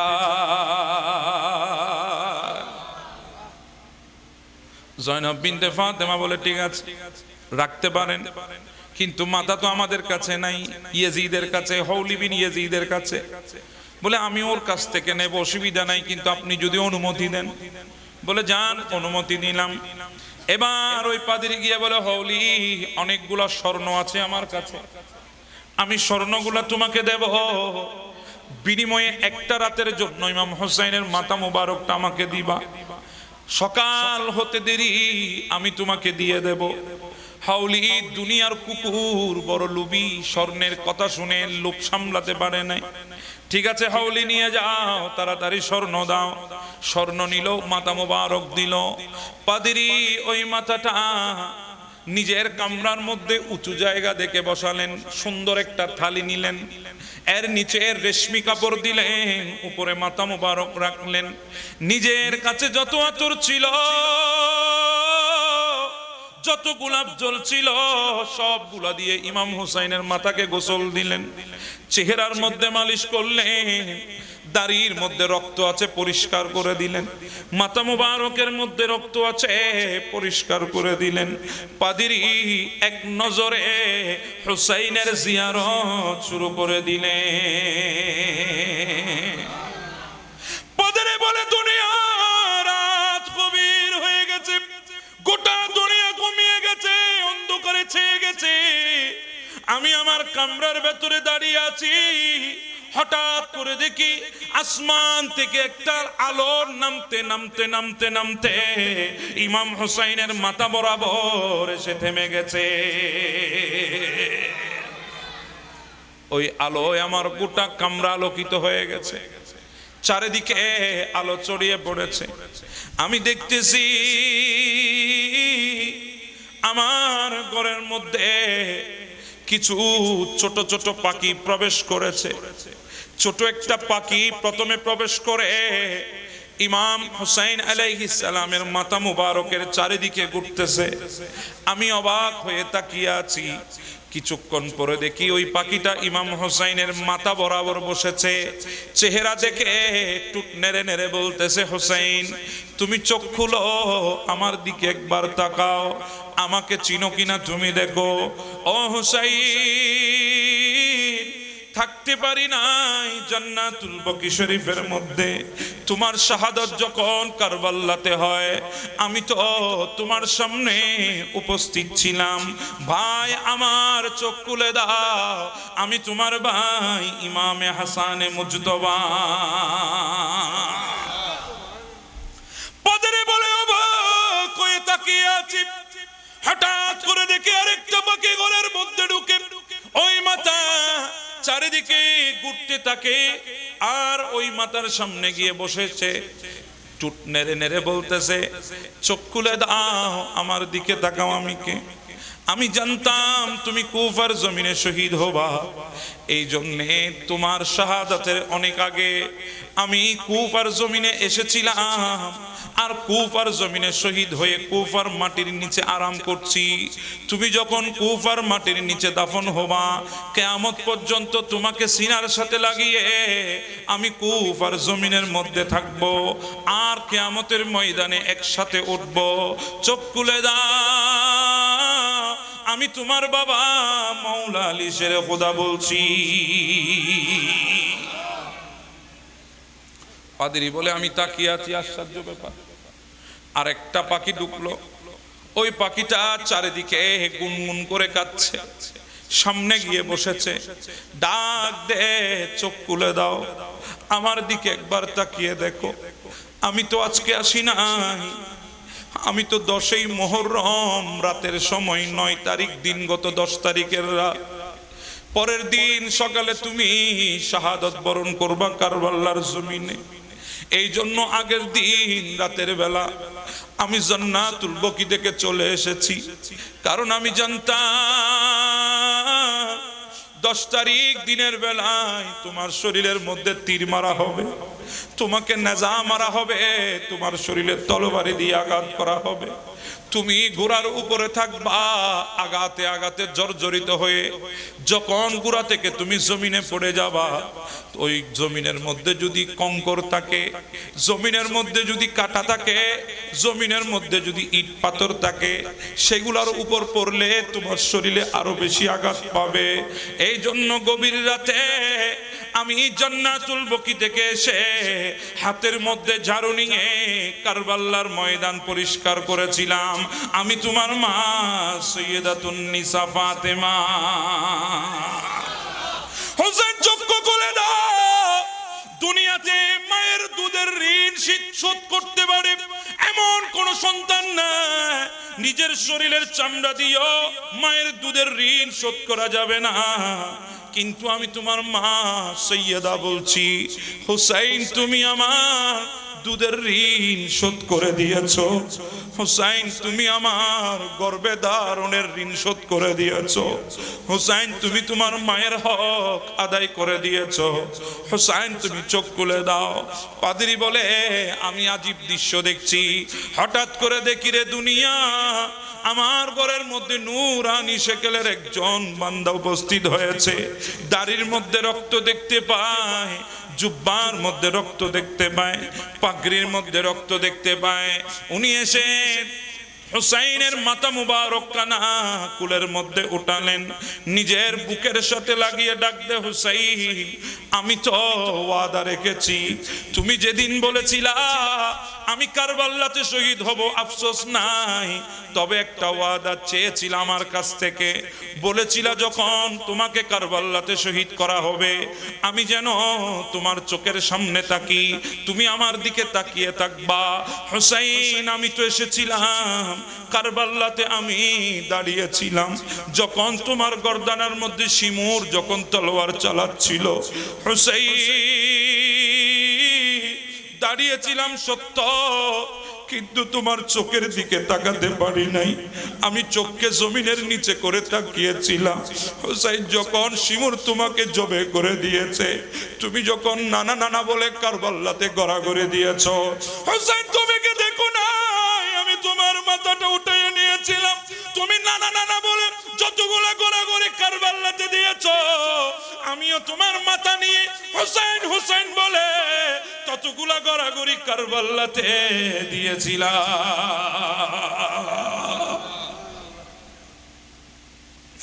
হুসাইন তাকিয়ে দেখো, কারবালাতে রক্ত রাখিলে সমস্ত রক্ত আমার শরীরে উঠাইয়ে নিয়েছি। আমার দাড়ির মধ্যে রক্ত, আমার পাগড়ির মধ্যে রক্ত। হুসাইন দেখো আমার সারা শরীরের মধ্যে রক্ত। হুসাইন চোখ খুলে দাও, তোমার দাবি পূরণ হয়ে গেছে। আমি এই রক্ত নিয়ে রওজার মধ্যে থাকবো, কিয়ামতের ময়দানে রক্ত নিয়ে উঠবো। আল্লাহকে বলবো, আল্লাহ হুসাইনের রক্তের বিচার চাই। আমার আল্লাহ বলবেন, বন্ধু লজ্জা দিয়েন না, যা ইচ্ছা তাই করেন।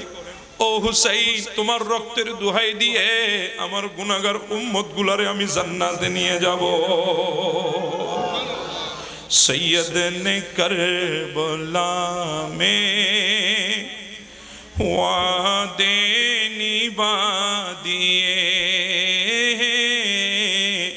सैयद ने करबला में वादे निभा दिए,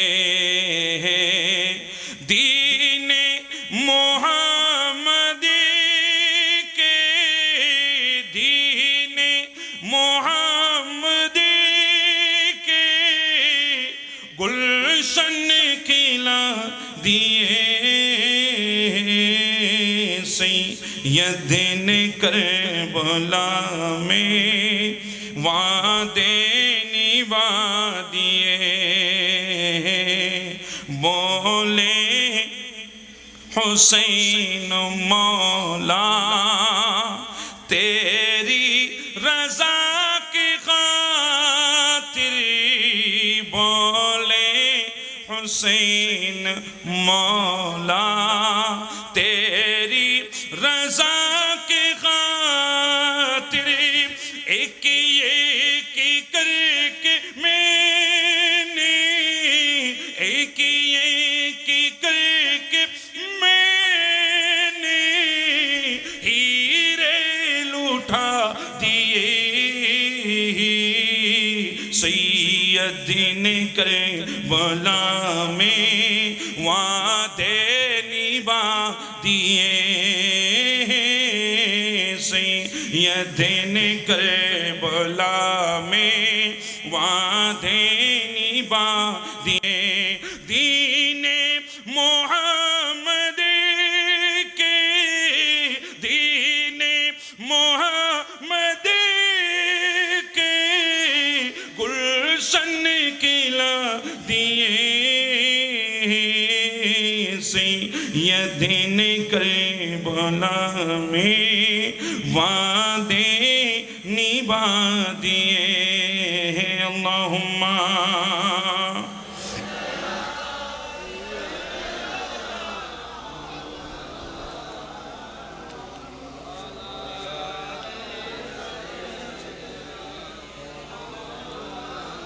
পাদ্রী বলে, দুনিয়া আমি তাকিয়ে আছি, আজব এক মঞ্জর দেখতেছি, আশ্চর্য বিষয়। হঠাৎ আমার নবী আমার দিকে নজর করলেন। ও পাদ্রী, কিভাবে পারলি এত সুন্দর মাহফিল সাজাতে? কিভাবে পেরেছিস আমার হুসাইনের মাতাকে এত ইজ্জত করতে?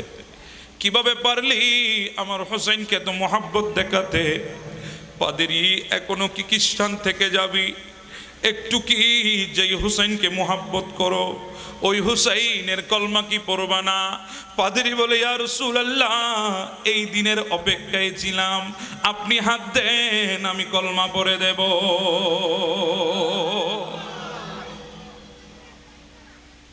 আহলে বাইত রাসূলের মোহাব্বত, বেদিনের অন্তরের মধ্যে ঈমানের আলো জ্বালে। সুবহানাল্লাহ বলবেন না? তো আমাদের দিলের মধ্যে তো ঈমান আছে, তা আমাদের দিলের অবস্থা কেমন হবে যদি আহলে বাইত রাসূলের মোহাব্বত যদি দিলে থাকে?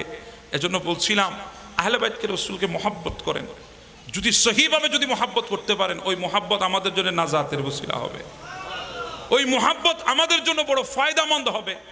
যখন কিছুই আমাদের থাকবে না, আহলে বাইত রাসূলের মোহাব্বতের দোহায় আমরা নাজাতে যেতে পারবো।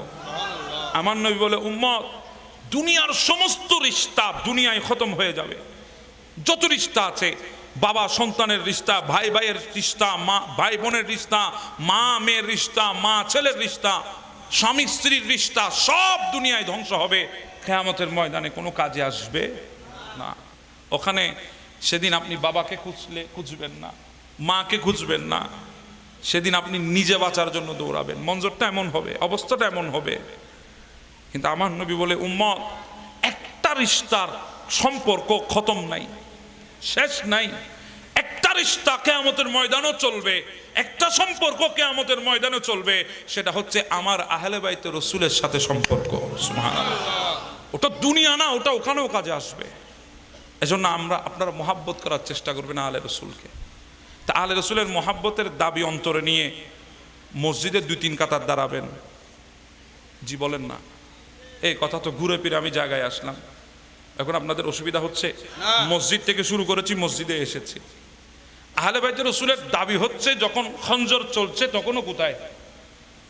জি বলেন না? সিজদায়। তখনও কোথায়? সিজদায়। তলোয়ার চলছে তখনও সিজদায়। হ্যাঁ, ইমামে আলী মাকাম সিজদা দিয়েছেন, আইম্মা ইকরাম বলছেন ইমাম সিজদায় পড়েছে, একটা সিজদা দিয়েছে, আর একটা সিজদা ইমামের বাকি আছে। ওই সিজদাটা কিয়ামতের ময়দানে আল্লাহর কাছ থেকে চেয়ে নেবেন, আল্লাহ তোমাকে একটা সিজদা দিয়েছিলাম কুফার জমিনে, আর একটা সিজদা কিয়ামতের ময়দানে দেব। ওই সিজদার দাবি হচ্ছে আমার নবীর উম্মতগুলোকে জান্নাতে নিয়ে যাওয়ার জন্য। হোসাইন আমাদের জন্য সিজদা দিচ্ছেন, আমরা সিজদা থেকে দূরে সরে আসি। জি বলেন না? ইমাম আমাদের জন্য কি দিচ্ছেন, আমরা সিজদা থেকে নিজেকে দূরে সরে আছি। কথা বলেন ঠিক না? আমি একটা ফর্মুলা আপনাদেরকে দেখাই। যখন হৃদয়টা ভারী হয়ে যাবে কষ্টে, দেখবেন চারিদিকে মুসিবত আর মুসিবত, পরিত্রাণের কোনো কিছুই নাই, সে সময় আল্লাহর কসম আপনি একটা সিজদায় পড়েন, আপনি একটা সিজদা দেন। ওই সিজদায় আপনার হৃদয়ের যত সমস্যা আপনি বলেন, ওই সিজদায় আপনি বলেন। পৃথিবীতে সমস্ত বুজুর্গদের বুজুর্গিয়ত ওই সিজদা থেকে, পৃথিবীর বুকে সমস্ত সুফিদের সুফিয়ত ওই সিজদা থেকে, পৃথিবীর বুকে যত আলেমের এলম ওই সিজদা থেকে, পৃথিবীর বুকে যত পীরের পীরালি সব সিজদা থেকে। আপনি দেন ওখানে সিজদা, কার দরবারে দেন, আপনি সিজদা দেন। একটা সিজদা আমার কথা ধরে আপনি দেবেন, একটা সিজদা দেবেন। শুধু বলবেন আল্লাহ তুমি আমার দিলের হালতকে পরিবর্তন করো। আল্লাহ আমার ইচ্ছা হয় আমি মসজিদে যাইতে পারি না, আমার ইচ্ছা হয় যাই নামাজে দাঁড়াইতে পারি না, আমার ইচ্ছা হয় ভালো কাজ করতে পারি না। একটা সিজদা দিয়ে আপনি একবার বলেন, গভীর রাতে দুনিয়া ঘুমিয়ে গেছে, কেউ নাই, আপনি একটা সিজদায় গিয়ে কথাটা বলেন, দেখবেন দিলের হালত পরিবর্তন হয়ে গেছে। একটা সিজদায় গ্যারান্টি। আমি বললাম আপনি দিয়ে দেখেন, আপনি দেন, দিলের পেরেশানি দূর হয়ে যাবে। আপনি দেন। গভীর রাতে সিজদার মধ্যে কি মজা আছে, যারা দিছে তারাই জানে। কি মজা আছে গভীর রাতের সিজদা, যারা দিচ্ছে তারাই জানে। আপনি প্রত্যেকটা কথা বলেন, প্রত্যেকটা কথা আপনি বলেন যেভাবে মানুষকে বলেন, মানুষকে শোনান, মানুষকে না রবকে শোনানোর চেষ্টা করেন। সিজদায় পড়ে শোনান, আপনি দেখবেন আপনার দিলের হালত কিভাবে পরিবর্তন হয়। আপনার ইবাদতের মগজ হচ্ছে ওই সিজদার মধ্যে। ওই সিজদায় আপনি যখন বলছেন সুবহান, কি বলছেন? সুবহান। আপনি সিজদায় গিয়ে বলছেন না সুবহানা রাব্বিয়াল আলা, ওনারা হন না সুবহানা রাব্বিয়াল আলা। সুবহান যখন আপনি বলেন, তখন আমার আল্লাহ ফেরেশতাদেরকে ডাক দেয়, এই ফেরেশতা, ফেরেশতা, আল্লাহ ডাক দেন, ফেরেশতা লব্বাইক, দেখ আমার বান্দা সিজদায় বলছে সুবহান, সুবহানাল্লাহ। আমার বান্দা বলছে যাদেরকে বানাইতে তোমরা নিষেধ করেছো তারা সুবহান বলছে। ফেরেশতা তোরা সাক্ষী থাক, আমি কথা বলছি। সাব্বাহতানি ইয়া আবদি, সুবহানাল্লাহ বলবেন না? আপনি সনহারার জমিনে বলছেন সুবহান, আল্লাহ ডাক দিয়ে বলছেন সাব্বাহতানি ইয়া আবদি, ও বান্দা, ও বান্দা, আমার পবিত্রতার প্রশংসা করছো তুমি, আমার পবিত্রতার প্রশংসা করছো। ও বান্দা সাব্বাহতানি আবদি, ও বান্দা আমার পবিত্রতার ঘোষণা দিচ্ছ, আর তুমিও পবিত্র থাকবে, এটা হবে না। সাব্বাহতুক, আমি আল্লাহ তোমাকে পবিত্র বানিয়ে দিয়েছি। আপনি বলছেন আলা, সুবহানা রাব্বিয়াল আলা, আপনি বলছেন আলা। আল্লাহ বলছে ও ফেরেশতা শুন বান্দা কি বলে, আলা বলে আমার শ্রেষ্ঠত্বের ঘোষণা দিচ্ছে। যাদেরকে বানাইতে তোরা নিষেধ করেছিলি তারা বলছে, ফেরেশতা বা তোরা সাক্ষী থাক, আমি কথা বলছি বান্দার সাথে, আলাইতানি আবদি, ও বান্দা, ও বান্দা, আমার শ্রেষ্ঠত্বের ঘোষণা তোমরা দিচ্ছ, তুমি দিচ্ছ আমার শ্রেষ্ঠত্বের ঘোষণা। সনহরার জমিনে সিজদায় পড়ে তুই কিভাবে শ্রেষ্ঠ না হয়ে থাকবি? আলাইতুক, আমি আল্লাহ তোকে শ্রেষ্ঠ বানিয়ে দিয়েছি। দেখেন, আপনি মনে করছেন আপনি নামাজ পড়ছেন, এখানে আপনি নামাজ পড়ছেন না, আপনি রবের সাথে কথা বলতেছেন, আপনি আল্লাহর সাথে কথা বলছেন। আপনার প্রত্যেকটা শব্দের উত্তর আল্লাহ দিচ্ছে। যদিও বা আমাদের কানে শোনার মতো যোগ্যতা থাকবে, কোত্থেকে হারিয়ে ফেলেছে, ছিল শোনার যোগ্যতা ছিল, হারিয়ে ফেলেছি। কেমনে হারালাম? যদি আবার প্রশ্ন করেন তাহলে আমার থেকে তো বলতেই হয়, আপনি তো জিন্দগিতে সব অর্জন করেছেন, যশ খ্যাতি নাম সব প্রতিপত্তি সব, কিন্তু আপনার ঘরের ভেতরে মাশাআল্লাহ সুবহানাল্লাহ ইন্নালিল্লাহ রাত দিন গান আর বাজনা চলতেছে, আছে না নাই? গান বাজনার মধ্যে ডুবে আছেন। আপনার ঘরের মধ্যে ইহুদি নসরার কালচার চলছে। আপনার ছেলেরা ভাত খাবার পদ্ধতি জানে না এখনো পর্যন্ত। তারা হলি তারা সাহায্য হইব। খাবার কুকুরও খায়, খাবার মানুষে খায়, খাবারের মধ্যেও পার্থক্য আছে না নাই? আমরা এখন কিভাবে খাইতে হয় সেটাও জানি না। আর খাইতে গেলে ওরে মারে মারে মারামারে কারো আছে না নাই? আমার নবী আমাদেরকে খাবারের শিক্ষা দিয়েছেন, খাবারের শিক্ষা দিয়েছেন। অসুবিধা না, হতাইন বারবার নয় আতিক কাজ উঠিতে হয়ে ফেলে দিই। আমি এখন শেষ করে দিন, ওরা বিরক্ত হয়েছিল কিন্তু নাই দেখি বাজি তারা ও তারা না সিয়ারা আনমিকে দিলে কি দেয় ফ্যাট তো আর মিকে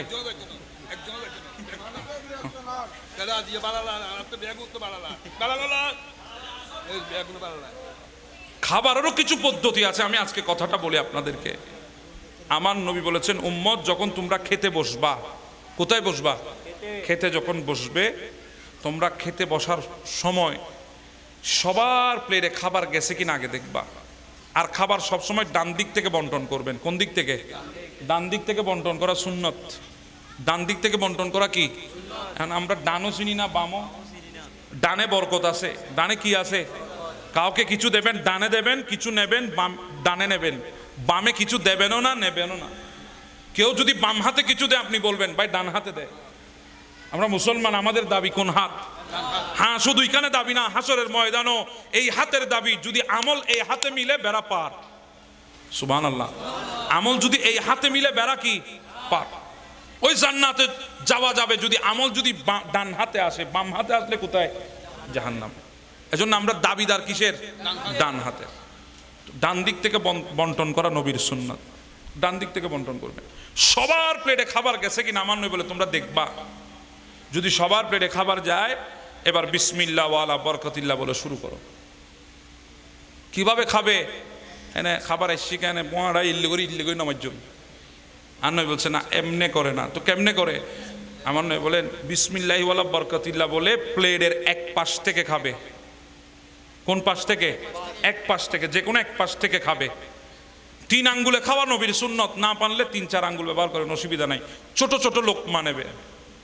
লোকমা কত হবে? ছোট। এখন তো আর লোকমা মাশাআল্লাহ গোটা দুনিয়া বানি না, আমার ছোট লোকমা নিবা। একটু আস্তে ধীরে খাবে। লোকমা একটা দিয়ে তুমি নেড়ে ছেড়ে খাবে। ভাতগুলা নাড়বা চারবা, আস্তে আস্তে করে লোকমা দিবা। আমার নয় বলে উম্মা ঘরে যদি 2 প্লেট খাও, মেহমান হয়ে গেলে 1 প্লেট খাবে। কয় প্লেট? 1 প্লেট। ইয়ারা কি দেবা? আর গুরু ফল দিন আর শিখে দেবো আজ এবার না হয় গোস্ত খাবে দি গোস্ত।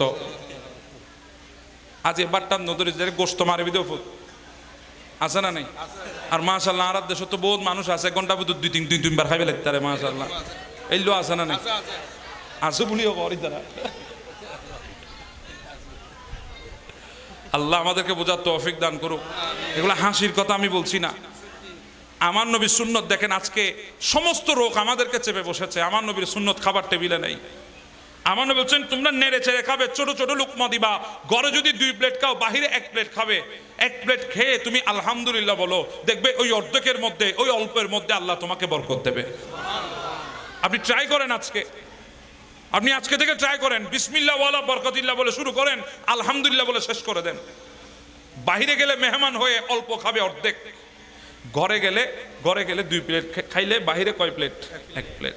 আমার নয় বলে খাবারের পর উঠে যাবা না, দেখবা তোমার কোন ভাই খাবার টেবিলে বসে আছে, যদি কোনো কারণে যদি উঠতেই হয় অনুমতি নিয়ে উঠবা।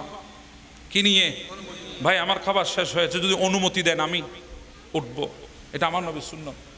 যদি দেখেন না কোনো কাজ নাই বসতে পারবেন, তাহলে সবাই শেষ করেছে কিনা সেটা দেখবেন, বসে থাকবেন। কারণ কি বলে, তুমি যদি তাড়াতাড়ি খাও, আরেক ভাই আছে একটু আস্তে খায়, তুমি তাড়াতাড়ি খেয়ে যদি উঠে যাও, ওই ভাইটা লজ্জায় পড়ে যাবে। দেখেন বাতৃত্ববোধ আমার নবী শিখাচ্ছেন খাবারের টেবিলে। এখন তো আর গই বাড়ি দিয়ে দিবে, বই না পারবে হত না, আর দুয়ো দেশো না, গলায় ফেলেই দেখো 1 প্লেট আমাতত কেন না আমাতুদ্দ উইটা বাড়ি কাদের ইতো অপরাধ গুঞ্জি ভানি ইবা আসে না নাই আর দেশ তো বা আমার নয় বলছে সবার প্লেটে খাবার গেছে, একসাথে শুরু করবে, একসাথে শেষ করবে।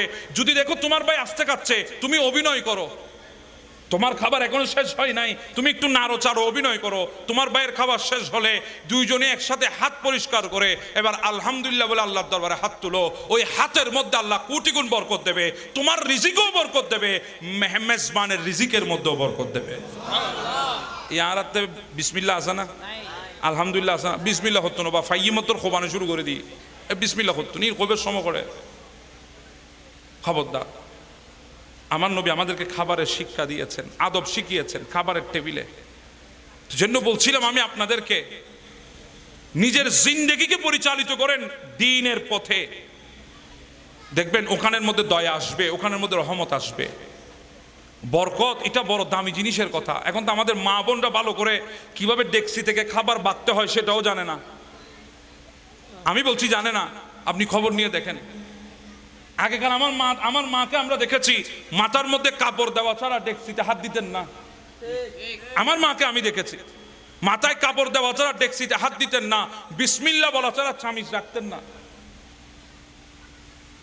আমার নবী বলছেন যখন ডেকসি থেকে খাবার বাড়বে তখন ঢাকনা পুরাপুরি সরাবে না, পুরাপুরি কি করবেন না, সরাবেন না। এখন তো আর কিছুক্ষণ বাদে বাদে খানা আসে না, খানা আসে না, খানা আসে না, খবরদার এরকম দেখবেন না, এটা নিষেধ আছে। ডেকসি থেকে ঢাকনা সরানো যাবে না, অর্ধেক ঢাকনা সরাবো, যতক্ষণ যদ্দূর ডেকসির মধ্যে চামিচ ঢুকাইতে জায়গা লাগে অদ্দূর সরাবে। এরপরে বিসমিল্লাহ বলে বাড়া শুরু করবা, বারবার উকি দিয়ে দেখবে না, বিসমিল্লাহ বলে বাড়া শুরু করবা। যদি 10 জনের খানা হয় সেখানে 15 জনের বরকত হবে। 10 জনের খানা হলে কয় জনের বরকত? ইয়া তারা মা বোনের খড়ে খড় বা জেলে যায় মত মারা তো জি তুলি ফেলার না ফেলার বা মনে হতো মেডি খোঁড়ার মতো। এই জন্য দেখেন আজকে আমাদের প্রত্যেকটা ঘরের ইনকাম বেড়েছে। যাদের ঘরে আগে 5,000 টাকা ইনকাম ছিল এখন 20,000 টাকা ইনকাম সবার ঘরে বেড়েছে, কিন্তু বরকত আমাদের ঘরে নাই। ইনকাম এক জিনিস, বরকত আরেক জিনিস। এজন্য আল্লাহ পাক আমাদেরকে দ্বীনের পথ অনুসরণ করে চলার তৌফিক দান করুক, এই সুন্নত তরিকাগুলো আমাদেরকে ধরে রাখার তৌফিক দান করুক। আল্লাহ আমাদেরকে ইমাম হোসেনের দেখানো পথ, ওই বলছিলাম সব নিয়ামত সিজদার মধ্যে, এজন্য সিজদা দেওয়ার মতো তৌফিক আল্লাহ আমাদেরকে দান করুক। একটু জোরে বলেন না আমিন। আমার কথা কি রাগ করেছেন? কথা অনেক ছিল, আমি আর সেদিকে যাচ্ছি না। আজকের ইন্তজাম যারা করেছেন আমাদের গৌসিয়া কমিটি, অত্র ওয়ার্ড শাখার সকল সদস্যবৃন্দের মুবারকবাদ জানাচ্ছি। আপনারা যারা প্রত্যেক দিন এসে মাহফিলের শান শৌকত বাড়াচ্ছেন আপনাদেরকেও মুবারকবাদ জানাচ্ছি। আমিও আজকে আসলে এতক্ষণ কথা বলার মতো মন মানসিকতা কিছুই আমার নাই। আমি যখন এখানে আসছিলাম, আসার পরে 9টার দিকে আমার আব্বার অবস্থা বেশি খারাপ হয়েছে, মেডিকেল সেন্টারের মধ্যে ভর্তি করানো হয়েছে। আমি ডাক্তারের সাথে ফোনে কথা টথা বলে তারপর আমি এখানে মঞ্চে উঠেছি। এখান থেকে আমি সোজা মেডিকেলে যাব। দোয়া করবেন আল্লাহ যেন আল্লাহ আব্বাকে হায়াতে তাইয়্যিবা দান করেন, শেফায়ে আজালা কামেলা নসিব করেন। আপনাদের কাছে দোয়া চাচ্ছি। আজকে আসার কথা ছিল, আসলে উনি অসুস্থ, বিছানাতে উঠতে পারছেন না বলে আসতে পারে নাই। একটু দোয়া করবেন। আল্লাহ পাক রব্বুল আলামিন আরও যারা এখানে আছেন, আমাদের অনেক মামা আমি দেখতেছি এখানে, আমার মামা আমার চাচা অনেক দেখতেছি, আল্লাহ ইনাদেরকেও শেফায়ে আজালা কামেলা নসিব করুক, ইনাদের হায়াতকেও আল্লাহ আমাদের মাথার উপর দীর্ঘায়ু করুক। আপনারা যারা এখানে 1 টাকা থেকে শুরু করে লক্ষ টাকা পর্যন্ত শরীক শামিল হয়েছেন, আল্লাহ পাক আমাদের এই শিরকতগুলোকে নাজাতের ওসিলা হিসাবে কবুল করুক। আমাদের পরবর্তী প্রজন্ম যেন এই মাহফিলকে ধরে রাখতে পারে, আল্লাহ পাক সেই তৌফিক দান করে দিন। আসমান আর জমিন যতক্ষণ থাকবে আল্লাহ এই মাহফিলকে দায়ম আর কায়েম রাখার তৌফিক দান করুক। আরও প্রায় 6 দিন আছে বাকি। আপনারা সবাই প্রতিদিনের মতো আপনারা সব উপস্থিত হয়ে মাহফিলের রৌনক বৃদ্ধি করবেন, মাহফিলে আদব সুশৃঙ্খলতা বজায় রাখবেন, কারণ এটা বড় আদবের জায়গা। এখানে হুড়াহুড়ি করবেন না, তাড়াহুড়া করবেন না। এখানে যখন তাবাররুক দেওয়া হবে আপনারা এগুলাকে খাবার মনে করে খাবেন না, এগুলাকে শেফা মনে করে খাবেন, এগুলাকে তাবাররুক মনে করবেন। এগুলা খাবার না, খাবার তো প্রত্যেকদিন আমরা খাচ্ছি, এগুলো তাবাররুক, এগুলা শেফার জন্য নিয়ত করে খাবেন। এগুলোর মধ্যে শেফা আছে, কারণ এগুলা আল্লাহ নবীর প্রেমে এগুলা জবে দেওয়া হয়েছে আল্লাহর নামে। তো এগুলোর মধ্যে শেফা আছে। আল্লাহ আমাদেরকে এই সমস্ত তাবারুকাতের মধ্যে আমাদের সমস্ত রোগের শেফা আল্লাহ তুমি কবুল করো। ওয়া তৌফিক ইল্লা বিল্লাহ। আসসালামু আলাইকুম ওয়া রাহমাতুল্লাহ। ইয়া নবী সালাম আলাইকা, ইয়া রাসূল সালাম আলাইকা, ইয়া হাবিব সালাম আলাইকা, সালাওয়াতুল্লাহ আলাইকা সাইয়্যিদি ইয়া রাসূলুল্লাহ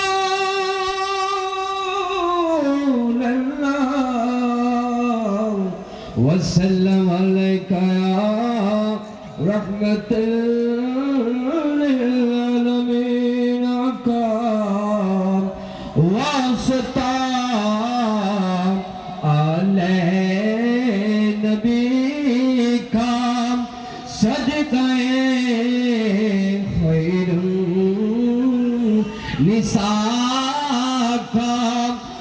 शहीद करबला का हम रोजे जजा का या नबी सलात अलैका या रसूल सलाम अलैका या हबीब सलाम अलैका सलावतुल्लाह अलैका आल नबी अस्हाब नबी और आले मकाम उस हुसैन शहादत पहला को सलाम मुस्तफा जाने रहमत पहला को सलाम शमे बज में हिदायत पहला को सलाम आ जाए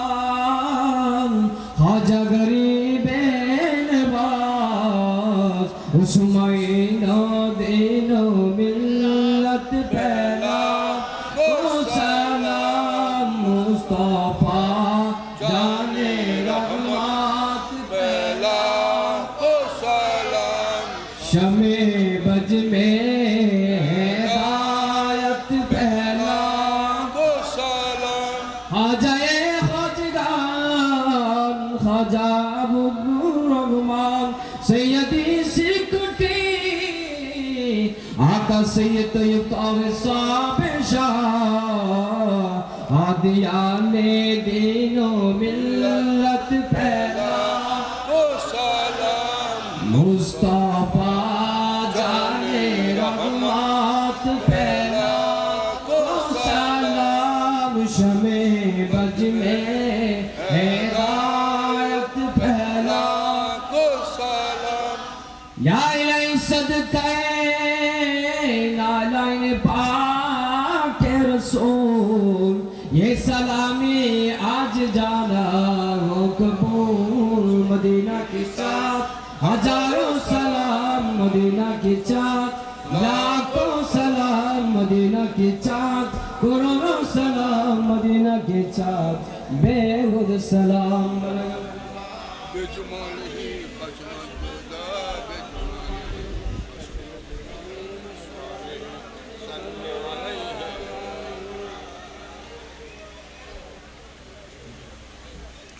একবার সূরা ফাতিহা তিনবার ইখলাস কয়েকবার দরুদ শরীফ পড়ুন। বিসমিল্লাহির রহমানির রহিম।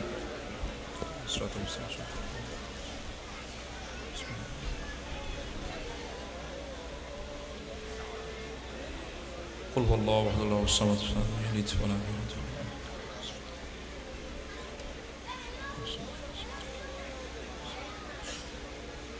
اللهم صل على سيدنا مولانا محمد معدن الجود والكرم منبع العلم والحلم والحكم وعلى اله وصحبه اجمعين اللهم امين. الحمد لله رب العالمين والصلاة والسلام على رسوله الكريم وعلى آله وصحبه أجمعين. ربنا آتنا في الدنيا حسنة وفي الآخرة حسنة وقنا عذاب النار وقنا عذاب القبر وقنا عذاب الحشر وقنا عذاب الفلسلة وقنا عذاب اليوم القيامة إن الله على كل شيء قدير. ربنا آمنا فاغفر لنا وارحمنا وأنت خير الراحمين. مولاي كريم الله গভীর রাত আল্লাহ পবিত্র মাহে মুহররমুল হারামের প্রথম জুমা আদায় করেছি। আল্লাহ জুমার বিদায়ের লগ্নে আজকের এই রাতে পবিত্র আহলে বাইতে রাসূল সাল্লাল্লাহু তাআলা আলাইহি ওয়াসাল্লামের স্মরণে 10 দিন ব্যাপী কারবালা মাহফিলের চতুর্থ দিবস শেষ করে আপনার দরবারে হাত তুলেছি।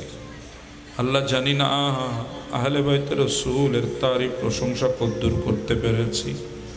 আল্লাহ চেষ্টা করেছি কোরআন ও সুন্নাহ থেকে কথা বলার জন্যে। আল্লাহ ইন্তেজামিয়ার পক্ষ থেকে যত ইন্তেজামাত কোরআন ও সুন্নাহর যত বয়ানাত আল্লাহ তোমার নবী পাক আলাইহিস সালামের উপরে দরুদে মোবারকা আল্লাহ সমস্ত কিছু তোমার আলিশান দরবারে কবুল করে না। আল্লাহ এগুলার হাদিয়াতান তোহফা লক্ষ কোটি গুণ বৃদ্ধি করে আকায়ে নামেদার তাজদারে মদিনা সুরুরে কলবসিনা রহমত কা হাজিনা आका नबी मोहम्मद रसूलुल्लाह सल्लल्लाहु ताआला अलैहि वसल्लमेर नूरानी আকদাসের মধ্যে পৌঁছাইয়ে দাও। আল্লাহ সমস্ত শহদায়ে বদর, শহদায়ে উহুদ, শহদায়ে খন্দক, শহদায়ে হুনাইন, শহদায়ে সিফিন, শহদায়ে কারবালা, সৈয়দুশ শুহাদা হাসনাইনে করিমাইন ইমাম হাসান মুজতবা আলাইহিস সালাম, মওলা হুসাইন আলাইহিস সালামের দরবারে দরবারে পৌঁছাইয়ে দাও। আল্লাহ তোমার নবীর সমস্ত সাহাবা ইকরামের নামে নামে পৌঁছাইয়ে দাও। খলিফাতুর রসুলদের নামে নামে পৌঁছাইয়ে দাও। আয় আল্লাহ মশরিক থেকে মাগরিব শিমাল থেকে দুনুব আপনার যত গৌস কুতুব আবদাল সুলতান আরিফিন খাজা দাতা উতবা নুতবা দুনিয়া থেকে চলে গেছেন, মাজারাতের মধ্যে আরাম করছেন। আল্লাহ তাদের নামে নামে মকবরায় মকবরায় সওয়াব পৌঁছাইয়ে দাও।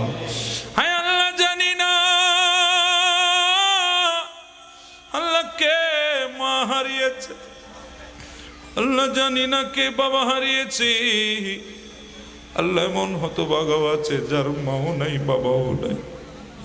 আল্লাহ তোমার দরবারে হাত তুলেছি, আমাদের কলিজার টুকরো মা যারা দুনিয়া থেকে চলে গেছে রে বাবু, আমাদের অনেকের বাবা দুনিয়া থেকে চলে গেছে, অনেকের মা বাবা দুইজনই দুনিয়া থেকে চলে গেছে।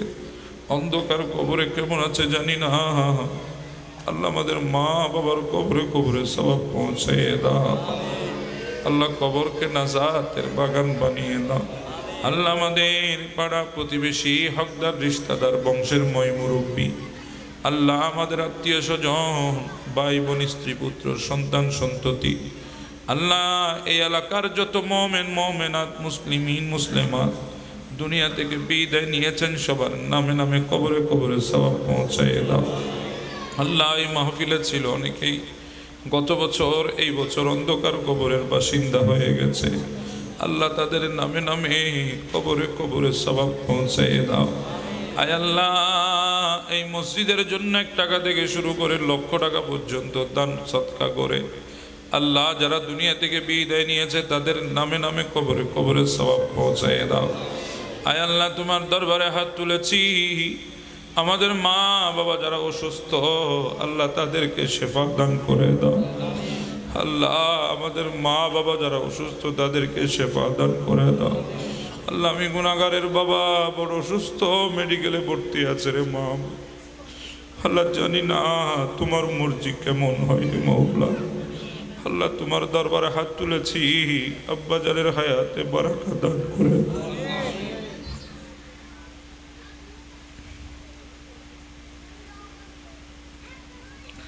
আল্লাহ আব্বাজানকে শেফায়ে আজলা কামেলা নসিব করে দাও।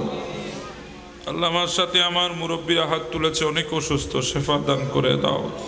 আয় আল্লাহ মুরব্বীদের হায়াতের মধ্যে তৈয়বা দান করে দাও। আল্লাহ অনেক ব্যবসায়ী হাত তুলেছে, ব্যবসার মধ্যে তরক্কি দান করে দাও। অনেক চাকরিজীবী হাত তুলেছে, চাকরির মধ্যে প্রমোশন দান করে দাও। আল্লাহ বেকার বেরোজগার হাত তুলেছে, রোজগারে মিলিয়ে দাও। অভাবে হাত তুলেছে, মোচন করার তৌফিক দান করে দাও। ঋণগ্রস্ত হাত তুলেছে, পরিশোধ করার তৌফিক দান করে দাও। লেখাপড়ার মধ্যে আছে, বাইরা হাত তুলেছে, কামিয়াবি নসিব করে দাও। আল্লাহ আমাদেরকে ইবাদতের জিন্দেগি দান করে দাও। আল্লাহ আমাদেরকে রিয়াজতের জিন্দেগি দান করে দাও। আয় আল্লাহ আমার সাথে নওজোয়ান ভাইরা হাত তুলেছে, আল্লাহ মুরব্বী বাবারা হাত তুলেছে, পর্দার অন্তরালে মা বোন হাত তুলেছে, ইন্তেজামিয়া কমিটির ভাইরা হাত তুলেছে। আল্লাহ কার অন্তরে কি আশা, কি আরজু, কি তামান্না নিয়ে হাত তুলেছে, সবার হৃদয়ের নেক আরমানগুলো পূরণ করে দাও। আয় আল্লাহ আমাদের জিন্দেগির গুনাহগুলোকে মাফ করে দাও। আল্লাহ আমরা কত বড় গুনাহগার, আমরা যারা আর কেউ জানে না রে মা। আল্লাহ আমাদের জিন্দেগির গুনাহগুলারে মাফ করে দাও। আল্লাহ তোমার দরবারে তওবা করতেছে, আমাদের তওবাকে কবুল করে নাও। হায় আল্লাহ তোমার দরবারে হাত তুলেছে, আল্লাহ জানি না কার জিন্দেগির আখিরি মুনাজাত গো মওলা। আল্লাহ জানি না কার জন্য কবরের মাটিগুলো অপেক্ষা করছে গো মওলা। আল্লাহ জানি না চুলার উপরে গরম পানি বড়ই পাতা দিয়ে কার জন্য সিদ্ধ হবে গো মওলা। আল্লাহ জানি না মসজিদের মাইকে কার নামটা ঘোষণা হবে রে মওলা। আল্লাহ জানি না কার কাপনের কাপড় তৈরি হচ্ছে গো মওলা। হায় আল্লাহ হাত তুলেছি, আমাদের জিন্দেগির আখরি ফরিয়াদ যদি হয়, আল্লাহ তোমার দরবারে হাত তুলেছি, আমাদের জিন্দেগির সগীরা কবিরা জানা অজানা গুনাহগুলো মাফ করে দাও। আল্লাহ আমাদেরকে তোমার নবীর খাস উম্মত হিসাবে কবুল করে নাও। আল্লাহ আহলে বাইত রাসূলের মুহাব্বতের হিসাবে কবুল করে নাও। আয় আল্লাহ জিন্দেগিতে একবার হলো সোনার মদিনার